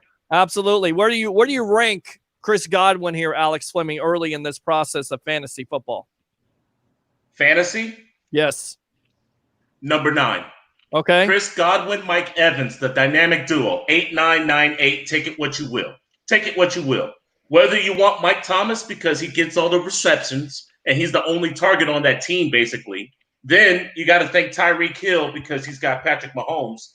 Then you go to Nook, DeAndre Hopkins, because Arizona, Kyler Murray, fresh fit, NFC West. Then you got to thank Devontae Adams because he's the only damn wide receiver in Green Bay. Okay? Let's just keep it real. And then that's when you start falling to Julio. And I believe that's 1, 2, 3, 4, 5 that I've already mentioned right there. And then 7, 8, you got Mike Evans, and of course you got Chris Godwin. And the absolute only reason why you might go Keenan Allen is because he's probably the best route runner in the game. Keenan Allen is just nasty. He's not the fastest. He just makes people look stupid on a consistent basis. What about OBJ? He was hurt last year. He could have a breakout year for the Browns, you think? No. Okay. Not with Landry Drama. there and Cooper and drama and Baker Mayfield's progression. Chubb. Too bad. He's too busy with the Instagram. That's what you're saying. I have numbers. I'm sorry. I have Cooper numbers that support. I'm sorry. Go ahead, Josh. Go ahead. I have numbers that support. Go ahead. I have numbers that support that OBJ is not a top wide receiver. Okay. Now, in fantasy drafts, he's going probably third round, late second round. His wide receiver production was wide receiver 25. You know who else had wide receiver 25 production? Darius Slayton late in the year. Amari Cooper in the fourth round. Alshon Jeffrey in the fifth, sixth round. Cooper Kupp finished as wide receiver 19. These are a lot of other wide receivers that had a better year than Big Mouth OBJ.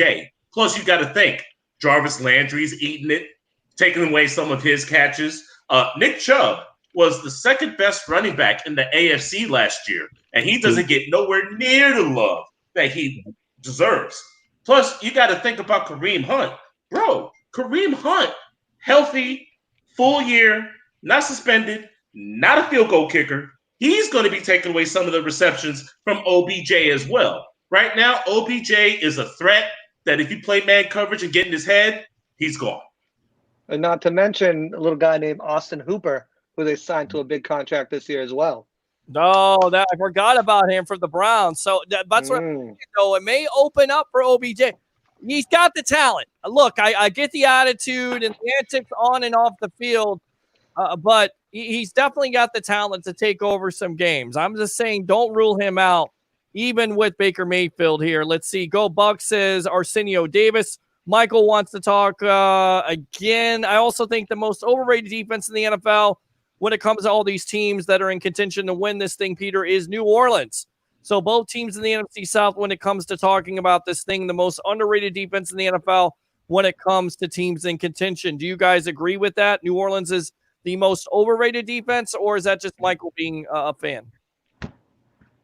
Go ahead. I don't think they're overrated at all. I think they're talked about because of Cam Jordan's production, but I don't think that defense is anything to really write home about, especially if you try to have them cover all the players the Bucs have. I mean, good luck. They signed Malcolm Jenkins. They drafted a couple linebackers, another year of Sheldon Rankins progressions, but I don't think that defense is necessarily overrated. I don't think they're underrated. I think they're right where they should be. They're talked about, but not as a top defense, but as a high, low-end tier 1 defense. Yeah, I mean, I actually agree with Josh. Low end tier 1 defense. Malcolm Jenkins should have never left. Came back from Philadelphia. You're forgetting about Janoris Jenkins. He's a shutdown corner. They still got Lattimore. They still got Williams, Marcus Davenport, Sheldon Rankins, Cam Jordan. Demario Davis is an underrated linebacker. He doesn't get the credit he deserves. And I just mentioned Zach Bond and Joe Bacci. Two teams that led their team in tackles in the NCAA Big Ten Conference. Whoever is sleeping on New Orleans, guys, wake up. Andrew. No, there's the name I was waiting to hear. New Orleans traded a first-round pick last year or the year before. Sorry, the year before that, because they said, and I quote, and I'll find the damn article somewhere, we made this trade for Marcus Davenport because we believe he was the only missing piece to a championship caliber defense. And I believe that. That is the type of players and manhood that you need on the Saints with what they have on the offense and stuff like that to slow down teams. That is a really good defense. I actually have them ranked anywhere between 8 and 10, which would probably put them at the back end of the elite first ranking tier. So yeah, this is not a defense to sleep on. Just like anyone who throws the Buccaneers defense out there to sleep on, even the Panthers defense a little bit. Like the Panthers defense is going to get scored on, but not as much as we actually think. We have the best defenses in the NFC South by far, in my opinion. Except for, the NFC East with San Fran and, the Rams and everybody else like that. West, yeah.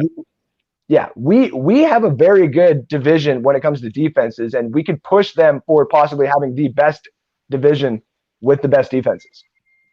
All right, good stuff, guys. You're on the Sports Web, the evolution of sports talk television. I'm your host, Peter Blake, along with newest writer Joshua Cole Allen. We got Alex Fleming of Fantasy and Flavors, Andrew Fulbert, the big board from Canada right now here. Open phone lines. If you guys have any questions for these gentlemen, 727-266-5851, 727-266-5851.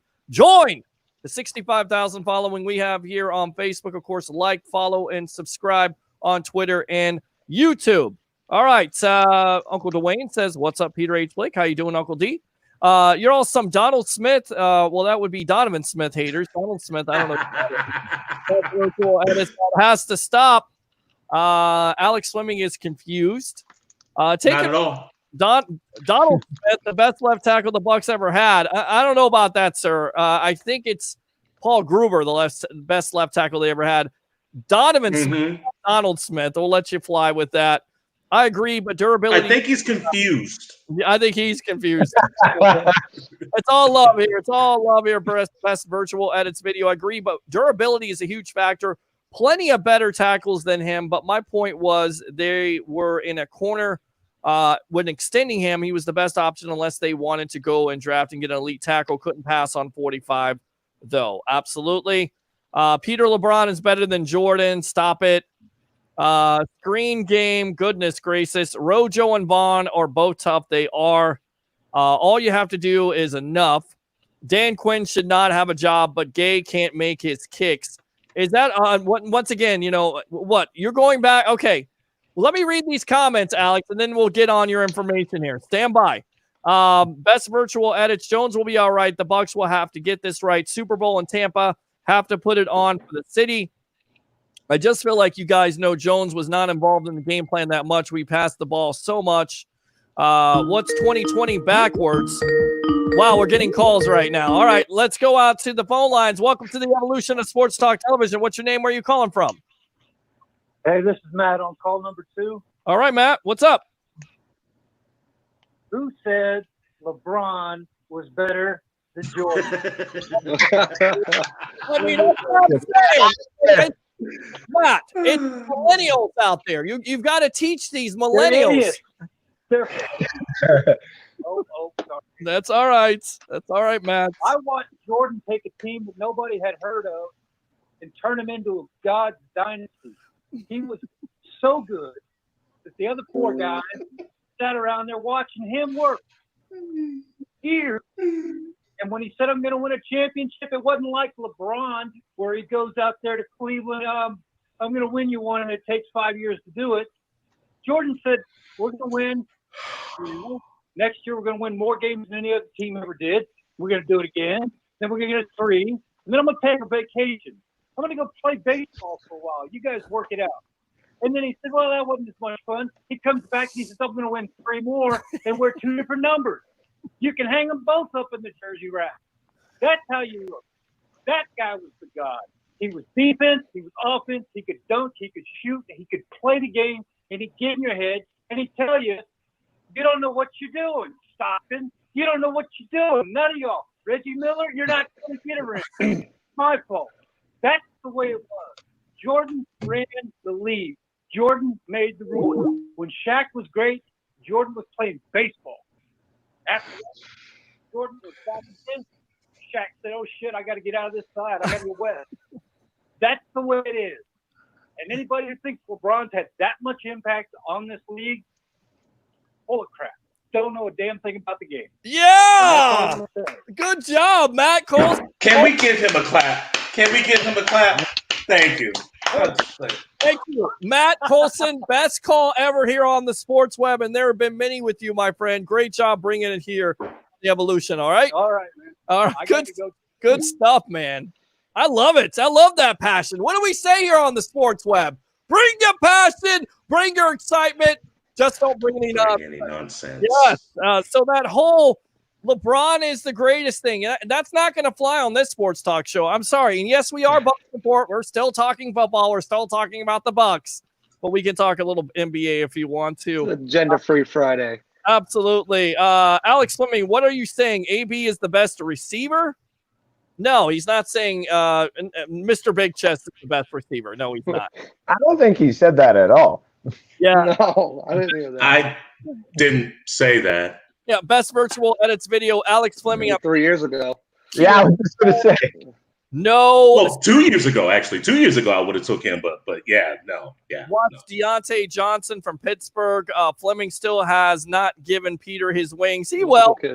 Tyrod Taylor taking Chargers to the playoffs. Best supporting cast he's ever had. No way. Thank you. Thank you. No. I'm getting my wings again. I'm getting doubled up on.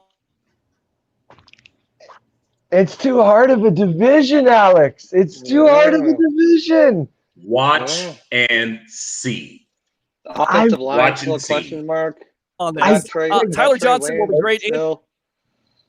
All right. Alex, you're saying Alex Fleming is still confused. Michael, hey, Peter, this is my NFC and AFC divisional winners. So the AFC division winners are Bills, Chiefs, Titans, and Ravens. NFC, Bucs, 49ers. Yeah, Bucs and 49ers and Bills. Editing PM. 49. I don't know. They're babbling incoherently. Well, no. Michael is the blind guy from Illinois. He does. Oh, that's right. That's right. He's did pretty well. Fantastic. OBJ was injury played last year with a hernia injury. No facts, Alex. Alex does know his facts. Boy, best virtual edits video and Alex Fleming. We're gonna have you on a debate night. Sorry. He wants no smoke. All right. Michael Scott. Chiefs, Colts, Ravens. And then he has for the NFC Bucs, 49ers, Packers, and Cowboys. And maybe Eagles. I don't know about that Packers one. I got Minnesota winning the division this year. Other than that, not Minnesota. Minnesota is going through a rebuild right now. I'm telling you, the team that most likely could win that division, and you guys are gonna laugh at me. The Chicago? I'm gonna tell you why. I'm not laughing. They don't have. And they have the defense still. And I think they have enough offensive weapons. I think they were missing a quarterback. I think the Chicago Bears could win it. Green Bay, that's going to be the story of the year.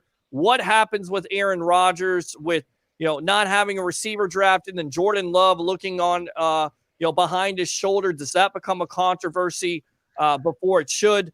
I don't know. You draft a quarterback that high, he's going to eventually start, and I feel like the Packers are kind of telling Aaron Rodgers, your time could be up. Well, sorry, Alex. The Packers did win a Super Bowl being a 6th seed. So they went 13-3 last year, being a team that we said shouldn't be 13-3. I can easily see them not winning their division, but going 10-6 and being a team that could have actually been a little bit better than 10-6 and doing a little bit of damage in the playoffs. I don't know. I don't. Alex? Okay. All right. Let me be completely honest here. Can you name another wide receiver besides Devontae Adams? Go ahead. Pull one out, please. Please, anybody. Pull one out. Lazard. Okay, there you go, Lazard. Yes, there you go. Gentling or whatever, too. Now hold it down. Scantling. What's his name? Marquez Valdes-Scantling. Yes. Thank you. Here's my point. People aren't paying attention to the news that's going down in Green Bay. Matt LaFleur is trying to make sure that you have a balanced running game. What do you do with an offense that looked horrible going 13-3?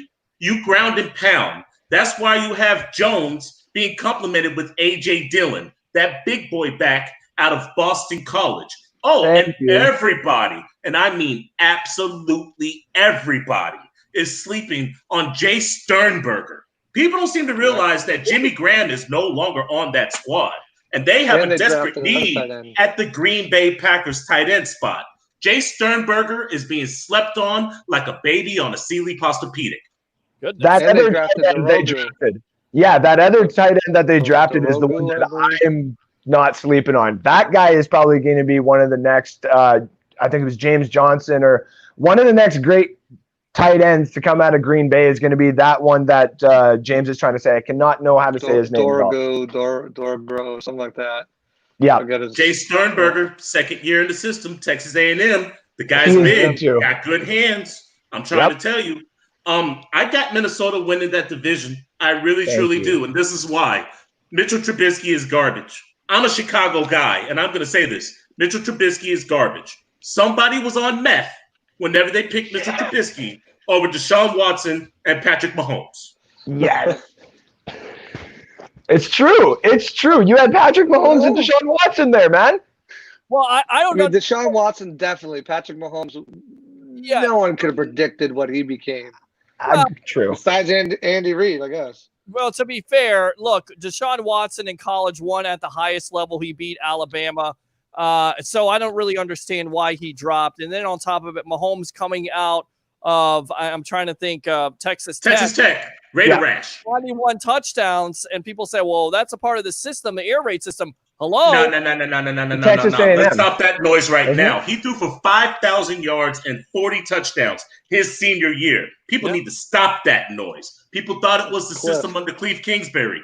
Wrong. That's Patrick Mahomes, because he was doing that at White House, Texas high school. I'm sorry. I lived in Texas for quite some time. You get your best quarterbacks from Texas. Yes, I'll argue people night and day. You get your best quarterbacks from Texas. Matthew Stafford, Drew Brees, and others will back me up on that. You get your best quarterbacks from Texas. He was doing that in high school. He did that in college. He shouldn't have been passed up for Mitchell Trubisky. Pennsylvania called. I want to know what you were talking about. You have Joe Montana and Dan Marino. Now, come on. California. I'm talking about now. That's your generation. My generation. Matthew Stafford, Drew Brees, Mr. Mahomes. I mean, I'm talking about people who can win. All right. Okay. And no, I'm not confused. It was Texas Tech. Okay. Well, look, you can run that same type of offense in the NFL now with all the rule changes. All right. Let's do it. All right, let's see here. I would like to agree with Andrew on the South side defense, but you have to look to the AFC North for the best defensive division. I think they're going to be so tough, guys, so tough. LeBron is better than Jordan. Are you crazy? Put LeBron in the Jordan era. He would have had the same mindset. Get out of here with that garbage. Known basketball. There's no way. And Bad boys would have ate his lunch. Thank you, Josh. The Detroit Pistons would have beat that boy's ass. What is the reason, guys, that LeBron James went to Miami? Because he couldn't get a job done. But he couldn't get it past Boston. They were so physical, and they pushed him around. Come on. Dog, let's talk about math. Last time I checked, 6 is more than 3. Right, exactly. Yeah. And he's been in the league for 16 years, and Jordan's only been in 10, and still is considered the greatest of all time. You know why? Because every basketball player is wearing what? Jordans. 727. You don't see people getting jocked or robbed for the LeBrons, do you? No. Yeah. Well, in Canada. No. We're on the sports web. We got Alex Swimming of Fantasy and Flavors, Andrew Fulbear, Canadians' finest big board, on with us tonight on the evolution of sports talk television. Gnome basketball, different times. Yeah, different times when there was no defense. If Jordan were in this era, he would have killed everybody. And everybody knows. Oh, God. It would have been Jordan made players Jordan made kids want to be better basketball players. Jordan taught inadvertently little kids like Kevin Durant and LeBron James and all the players that you love to this day how to be superstars. So you can thank him. Yes. Sometimes I dream that he is me. We still got kids saying Jordan, Kobe, no one's yelling LeBron unless they fall down. Ooh, flops. Well, who's the bigger flopper? Is it Karl Malone or LeBron James? Manu Ginobili. Well played. Paul Pierce's pretty bad too. No, I think Karl Malone is probably the biggest flopper I've ever seen. Him and LeBron. No, if you're going to go by size, technically LeBron James is the biggest flopper we've ever seen. Yeah, that's that. I'm from Canada, and Kyle Lowry's pretty bad too, so I'm just throwing that out there. I called Kyle Lowry out last year when they were playing the Orlando Magic in the playoffs. Yeah, I called Kyle Lowry out for flopping, but he's nowhere near as bad as LeBron James. This is a 6'9", 260-pound man that goes down off of a flick. Yeah. I mean, really? His acting is bad. It's not bad in Trainwreck, but it is definitely bad on the court when he flops. Trainwreck. Oh. LeBron does that and more. All you're saying, sir, what did LeBron do? LeBron not do? I'm waiting. He's not been able to do anything that Jordan has done, and on top of it, he's had to have complimentary players. If he doesn't get his way, he cries. I mean, that's what he's been known for. He's known for the whole revolution of free agency and the worst. Hey. Yes, because if that doesn't start with him, then you don't have Kevin Durant. You don't have everybody changing teams all the time, trying to make these super teams. Oh, don't bring up my OKC, please. Don't do that to me. Boston kind of did it first with KG and Ray Allen. He finally said something that I agree with. But it's about time. It was organically. It wasn't done by the players. It was done by Danny Ainge. Jalen will start over Wentz. The Titans almost had Cinderella story too. Titans are not even coming close to that division. Wow. Valdez Scantling is a USF boy. He is. Trubisky is so bad, but he torched us, shaking my head. Exactly. Even worse when they trade up for him. Best players from Florida. Let's see. Florida, where is that? Hey, Peter, I know this is about the Tampa Bay Buccaneers, this show, but let me ask you, what's your prediction for college football? Do you guys have a word and think about college football season? Will there be a season? What's your prediction for the national championship? I'm going Ohio State and Clemson. Ohio State gets their revenge in college football playoff semifinals. I don't even know, Michael, to tell you the truth, if we're going to have a college football season. I really don't. And I tell you why it's different from the NFL. Because first and foremost, these kids are not getting paid. The college university has to have teachers. You have to have students all be allowed to go there. And I read a story the other day where, if Michigan's saying they may not come back. I mean, that's the big house, 100,000 people. Could you imagine having 100,000 people with a pandemic going on? I mean, I can't see college football coming back this year. I really can't. What do you guys think? I'm from the Northeast, so remind me what college football is. You got Boston College up there. They're not too bad, right? Rutgers, UMass Amherst, Greg Schiano going back there, man. The greatness of Greg Schiano. Let's talk about that. We can have a 3-hour show on that. Not really. I actually have sources from across the country. Ohio State wants to have 20,000 fans, but that's only if they get approved after this whole COVID-19 thing. The Pac-12 is different. I have a friend by the name of Michael Carrictanudo who basically said Arizona State, USC, and all of those people out there, they want that season because they want that money. They want the television contracts. I'm not going to say they don't care about the life of the players and the institutions, but they realize that it's a money grab, and if things are going to get better, they want to play the games. Now, I don't know how you're going to tell a college student who's not getting paid, quote unquote, to play football and risk their lives and their career during a pandemic. I really don't see college football happening unless over this summer something miraculous happens. I agree. Andrew Fulbear, the big board. Yeah, to Josh's point, I live in Canada. I don't know what college football is at all here either. But to be honest, it's going to be difficult. I mean, if we're having this much issue with the NFL, and I mean, it doesn't seem like we're having this much issue with the NFL only because we were in the off season when all this kind of started anyway. But the more time that goes away and the more that we're still in, a bit of a pandemic and stuff like that, it puts more pressure on the NFL. And the NCAA's got, not the lawsuits, but you got the whole pay the players movement that's happening right now as well. And if what the gentleman to my left, I guess, would be saying, they want money. And I really hate to say it. And, a lot of people kind of bite their tongues on it, not saying any of my guys here, but really these owners of the NCAA teams, these NFL owners, these MLB owners, every owner just wants the money. And to be honest, unless they're getting even a little bit, it doesn't look like they're going to budge. Look at MLB. They're telling players at $35 million to make $7.86 million. What are the owners going to be making in this? We don't know that. That's why there's issues in all this. So I don't think the NCAA is really going to bite the bullet and pay for players' education. Wink, wink. And I don't necessarily think it's going to happen because they won't. I want to see the bands.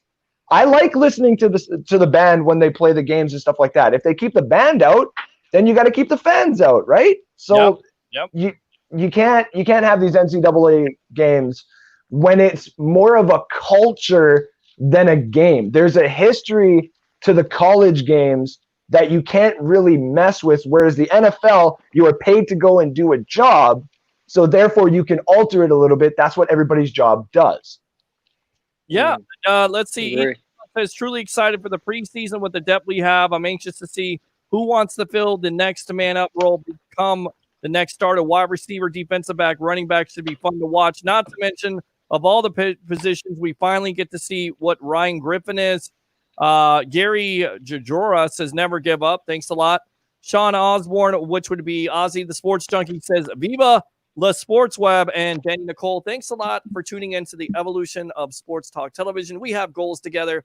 Check out my playbook here on the evolution, the Sports Web. I'm your host, Peter Blake, along with Joshua Cole Allen, Andrew Fulbear, the Canadian Big Board, and of course, we got Alex Fleming of Fantasy and the Flavors. Let's go out to the phone lines. Welcome to the evolution of Sports Talk Television. What's your name? Where are you calling from?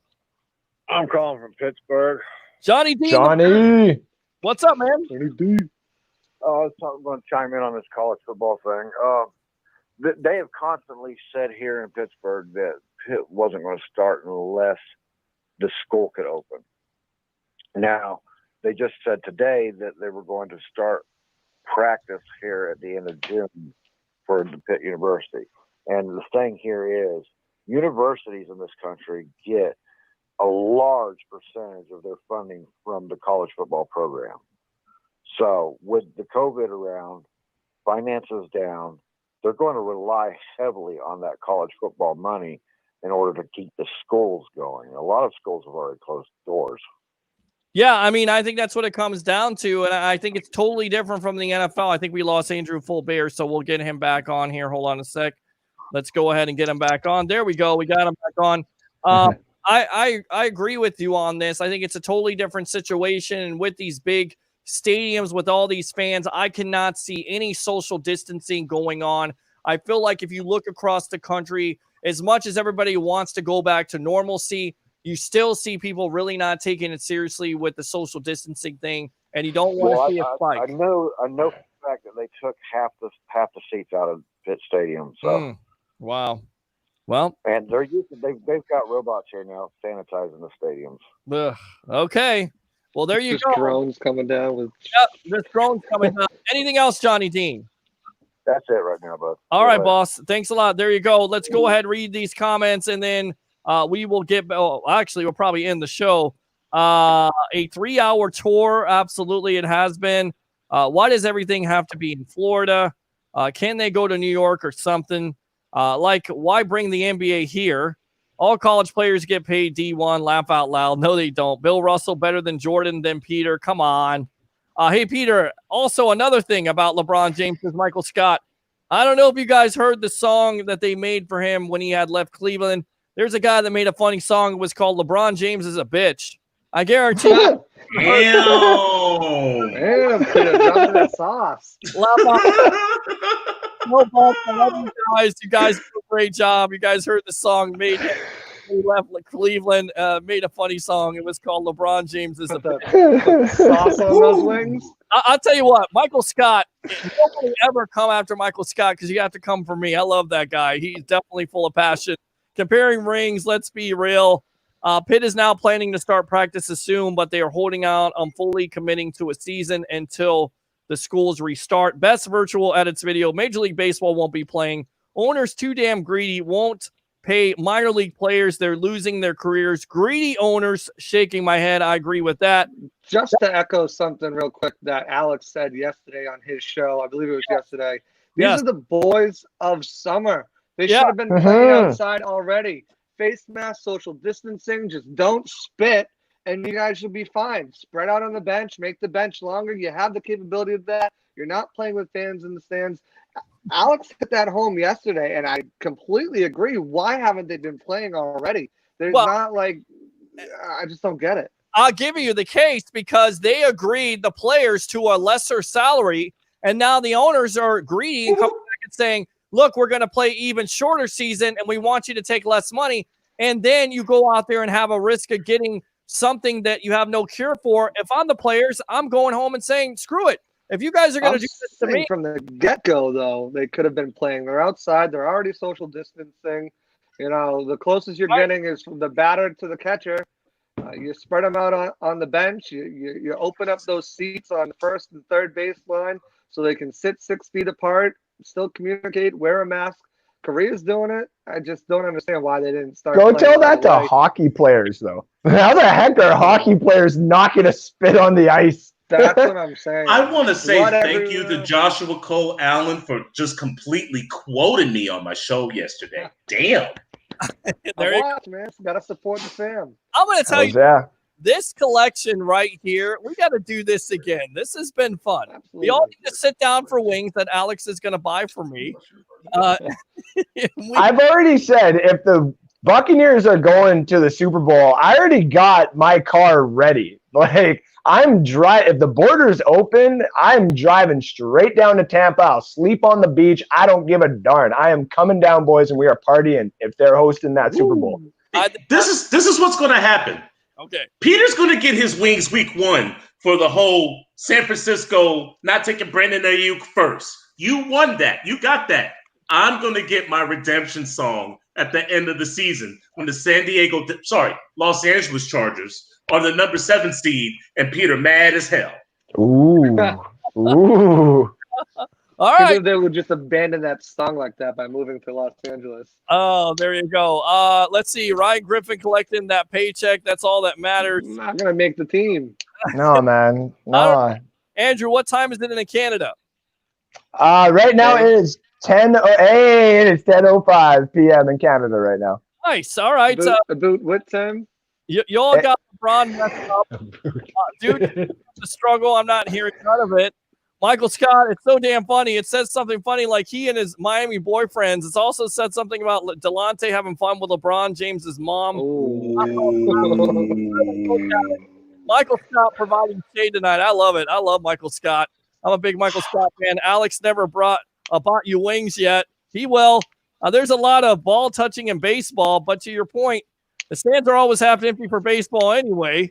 I want Andrew S'mores. Circus Clown Field. Oh. Did Johnny say something about the s'mores? Yes. Yeah. Y'all book those flights now for games. Prices are low, and Michael Scott, once again, let's see what he has to say. But like I said, Peter, the only player anybody can compare Michael to is Kobe Bryant. No matter what anybody says, it doesn't matter. Everybody can bring up guys like Wilton Magic, players like that. But Kobe Bryant is the second best ever basketball player ever. There's no debate. People can have their opinion, but definitely I say this. Kobe Bryant is the only player you can compare to Michael Jordan. Final thoughts. Is that true? That man is blind and has more vision than a lot of people. Sure. Good. Great job on that note. Let's wrap it up here. This has been a fun-filled edition of the Evolution. Joshua Cole, and save those notes, Alex Fleming. We will cover that stuff next week. We'll get you on Wednesday night. Joshua Cole Allen, go ahead. Tell everybody out there where they can find you, and of course, what you got cooking here on Bucs Report. Okay, so my Javon Hagan interview article is finally up. I'll have Mazzy done by sometime this weekend. I'll also be putting up that tight end roster reset early next week. I'm also now, as was mentioned earlier, the co-host of Thursday Night Live with Charles Richardson. So tune into that 8 to 9 every night. And then your boy landed another interview. So I'll have that for you guys on Wednesday. Wow. Another undrafted player, but I'm working my way up, and I'm waiting on my written interview. It's not going to be audio or live, but the McCourty twins, I'm waiting for them to send me the email back with their interview questions. So I got that coming too. Twitter at Joshua_C_Allen. All right. Good stuff, Joshua Allen. We'll get you out of here. Thanks a lot for joining us on the Evolution. All right. Great night, guys. Appreciate all of you. All right. There you go. Alex Fleming of Fantasy and Flavors. Go ahead and promote yourself, my friend. All right. Well, be epic. Definitely. You want to lose weight. You want to feel good. You want to clean up your system for whatever reason it may be. Be epic. greenandpurplepill.com. That is greenandpurplepill.com. Todd Johnson, 407-844-4988. 407-844-4988. You know it's been a rough week for me, Peter, but we didn't even mention it, and I love you for it. Shout out to the Truth Serum Football. Fantasy advice so good, it'll feel like you stole it. They caught me at the stew. You can catch me at the stew. Thursdays, Indie Jams Radio, Sports Talk Unfiltered. Get your head right. I also write for the Florida Sun Review and Fantasy and Flavors. I'll also have a show close by Peters with the Bucs Report. Know your enemy. While I break down anything NFC South, give you roster and fantasy football advice. I want all that smoke. Oh, and last but not least, get yourself in shape. 40 is a new 20. The W. You can find them on Facebook. All right, good stuff. Alex Fleming, thanks a lot for coming on the evolution of Sports Talk Television, all right? Peace. All right, good stuff. He killed it as well. Let's go ahead and go out to Andrew Fullbear from Canada, the big board. Go ahead and promote yourself, my friend. Well, first of all, shout out Josh, shout out Alex. You guys are doing a fantastic job. Shout out to everybody at Bucs Report. Thank you for having me. I'll be having my show here at Bucs Report on pretty darn soon. Just got to get a couple more details straightened out with my work schedule and stuff like that, and I'll be on it. North Sports is still kicking on anytime I'm off, just because it's mine. I can put it on whenever I want. We got more card openings going on. I basically just pulled out 2 $150 cards out today, so it's beautiful. It's beautiful. You can follow me at North Sports. Follow me on Twitter, Instagram, Facebook. I'm all over the place. Andrew Fulbert, North Sports. Just look for me. All right, that's the big board. Andrew Fulbert here live on the Sports Web. Thanks a lot for joining me. All right, boss? Thank you, Peter King. I'll see you soon. See you soon, buddy. There you go. So that's your 3-hour show. It's the Sports Web. I'm not a singer. I'm a talker. We'll be back on Monday night with the Tampa Bay sports broadcasting legend, Mr. Alkek. 40 years of sports broadcasting experience. WTSP Channel 10, WFTS Channel 28. Thanks to our guest and Michael Pless from Real Bucs Talk. Evan Winter of Bucs Nation. Of course, Andrew Fulbert, one of our newest personalities here on Bucs Report. Joshua Cole Allen, newest writer here for Bucs Report. And, of course, Alex Fleming of Fantasy and Flavors. Definitely tune in next time. And as we always say here on the Sports Web, bring your passion, bring your excitement. Just don't bring any nonsense. I'm your host, Peter Blake. Have a great night.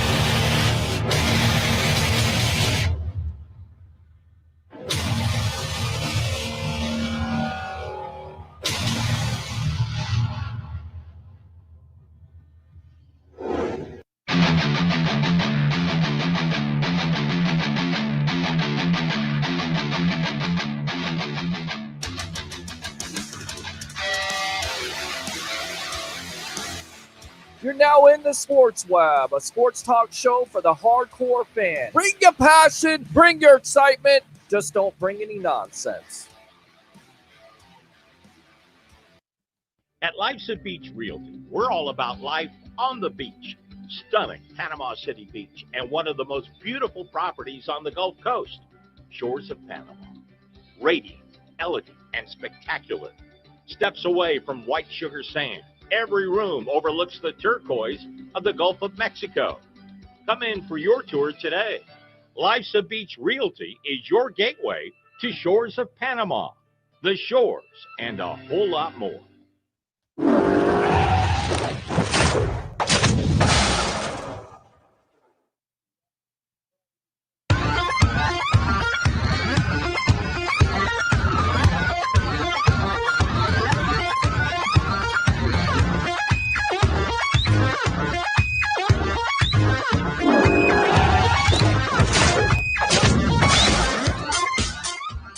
Come to Sam Ash for hundreds of exclusive holiday deals on music and sound gear from the most iconic brands. Save big on professional and starter guitars, drums, digital pianos, horns, violins, DJ, and electronic production equipment. Supercharge your home studio with deals on podcasting, streaming, and AV equipment like speakers, microphones, headphones, and acoustic treatment. Plus, with 36 months no-interest financing on thousands of items, you can get the gear of your dreams right now. From our incredible selection and service to our lowest price guarantee for over 95 years, real musicians know you only go to Sam Ash. Your new quarterback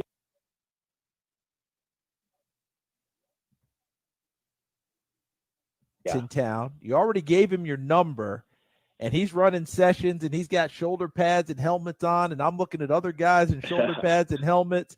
How are you interacting with him now? Because I'm not sure that you're able to actually get there for those sessions during this time when we're all sheltering at home. It's been really, I guess it's been difficult, like everybody else, trying to communicate during these times. But it's especially difficult when you have a new quarterback. I think the biggest thing that we're trying to do is try to build chemistry by really just getting a feel for each other, kind of just like talking through concepts and stuff like that. But it sucks that it's so limited. But the opportunities like that we can get to, like whether it's getting on or really just talking through like some concepts, I think we gotta like take advantage of that whenever we can. Tom Brady, at the end of the day, he chose to come to Tampa Bay for a reason. That and what you guys have put up in the past.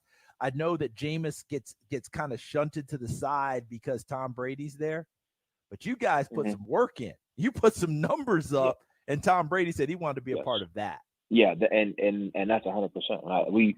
I think we did a lot of really good things last year. I think we have a ton of talented players. I feel like the list is endless in terms of possibilities, but I think it makes you feel really good as a player knowing that someone like Tom, would out of basically the pick of the litter decided that he wants to come down here and that we have the pieces here like that he's looking for in terms of a new place. He hasn't been anywhere else, and the time that he decided to leave, he's like, I want to go play in Tampa, with Chris, with Mike, with Cam, with OJ, and I think that says a lot about the production that we put on film over the last couple of years and the progression that we're working on, and I think it's going to be set the stage for a really bright future.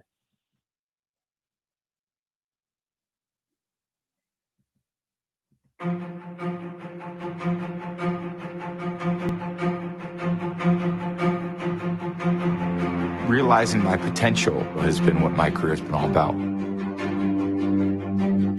Things that I've dreamed about have actually come true. And the Patriots have won Super Bowl 36. Unbelievable.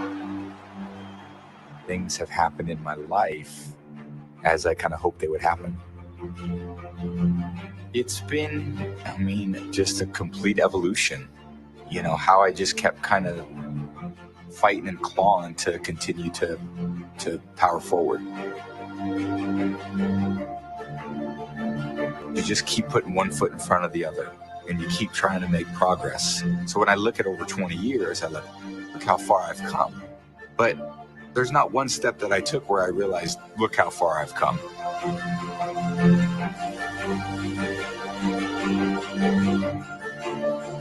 But those series of steps that I put together, I go, wow, that's quite a journey.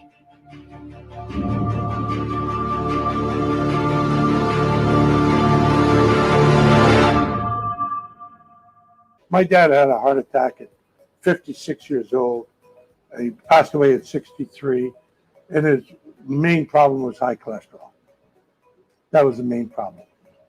And I've thought about that. I'd try anything to lower my cholesterol, to stop the chances of having a heart attack. When I retired, I really had to be conscious about what I put into my body. Interestingly, I was also told I should probably take a statin. And I've always resisted medication like that because it feels unnatural to me. And so when I heard about this product that can naturally lower my cholesterol, lower my risk of heart disease and other types of conditions that come from having high cholesterol, I jumped on it. Has a lot of fiber in this, so it keeps you regular. It makes you feel good. And actually, interesting, it tastes good. Sometimes you see these things and you wonder what it's going to taste like. This one actually tastes really good. In fact, my kids even like have. Here's a sobering reminder. Heart disease is the #1 cause of death for men and women. No wonder staying heart healthy is so very important these days. And we're learning that a few healthy choices can help prevent heart disease. Enter the inventor of Gatorade, Dr. J. Robert Cade. No secret what Cade and Gatorade did for thirst and performance. And Dr. Cade's Cholesterade is so much more than a thirst quencher. Cholesterol is a refreshing, high-fiber natural drink that could dramatically lower cholesterol and reduce the risk of heart disease. In fact, cholesterol has twice the fiber of any other product on the market today. Independent studies show that 2 daily servings of cholesterol can stunningly lower bad cholesterol by up to 20%. Dr. K knew firsthand the troubles of high cholesterol and adverse side effects of cholesterol-lowering prescription medications, also known as statins. Dr. K knew that a daily increase in fiber could lower the levels of cholesterol, so Dr. K invented cholesterol as much for himself as anybody. Cholesterol is a powder that is mixed with water or juice. Cholesterol is all natural, no preservatives, gluten-free, and probiotic with natural flavors. Studies have shown lower cholesterol numbers without the use of prescription medication. Cholesterol helps all people looking to add fiber to their diet. Cholesterol, combined with a healthy diet and exercise, can help you get your cholesterol under control. Entertainer Rod Adams personally knows the benefits of cholesterol. Hey, my name is Ron Adams. You may know me as an entertainer from maybe one of my shows, like my eldest show. But I'm also a 55-year-old guy that needs to stay in shape. I realized that my cholesterol was getting way out of hand. I went to the doctor and he said, you need to do something. But there wasn't anything to do other than maybe get on a statin, which I already knew was dangerous. And then I found out about cholesterol. Started taking it 3 times a day. 8 weeks later, my cholesterol dropped dramatically from over 300 to under 200. The good cholesterol went from 18 to 36. Cholesterol is what's keeping me healthy. Independent studies have shown that cholesterol users have seen their bad cholesterol drop by more than 21%. Triglycerides drop by some 50%. And good cholesterol improve by nearly 13%. Cholesterol supports digestive health. It has 3 great tasting flavors and has become the future in the fight for lowering bad cholesterol. You can find cholesterol by ordering at www.cholesterol.com. You can find it on Amazon and at major retailers nationwide.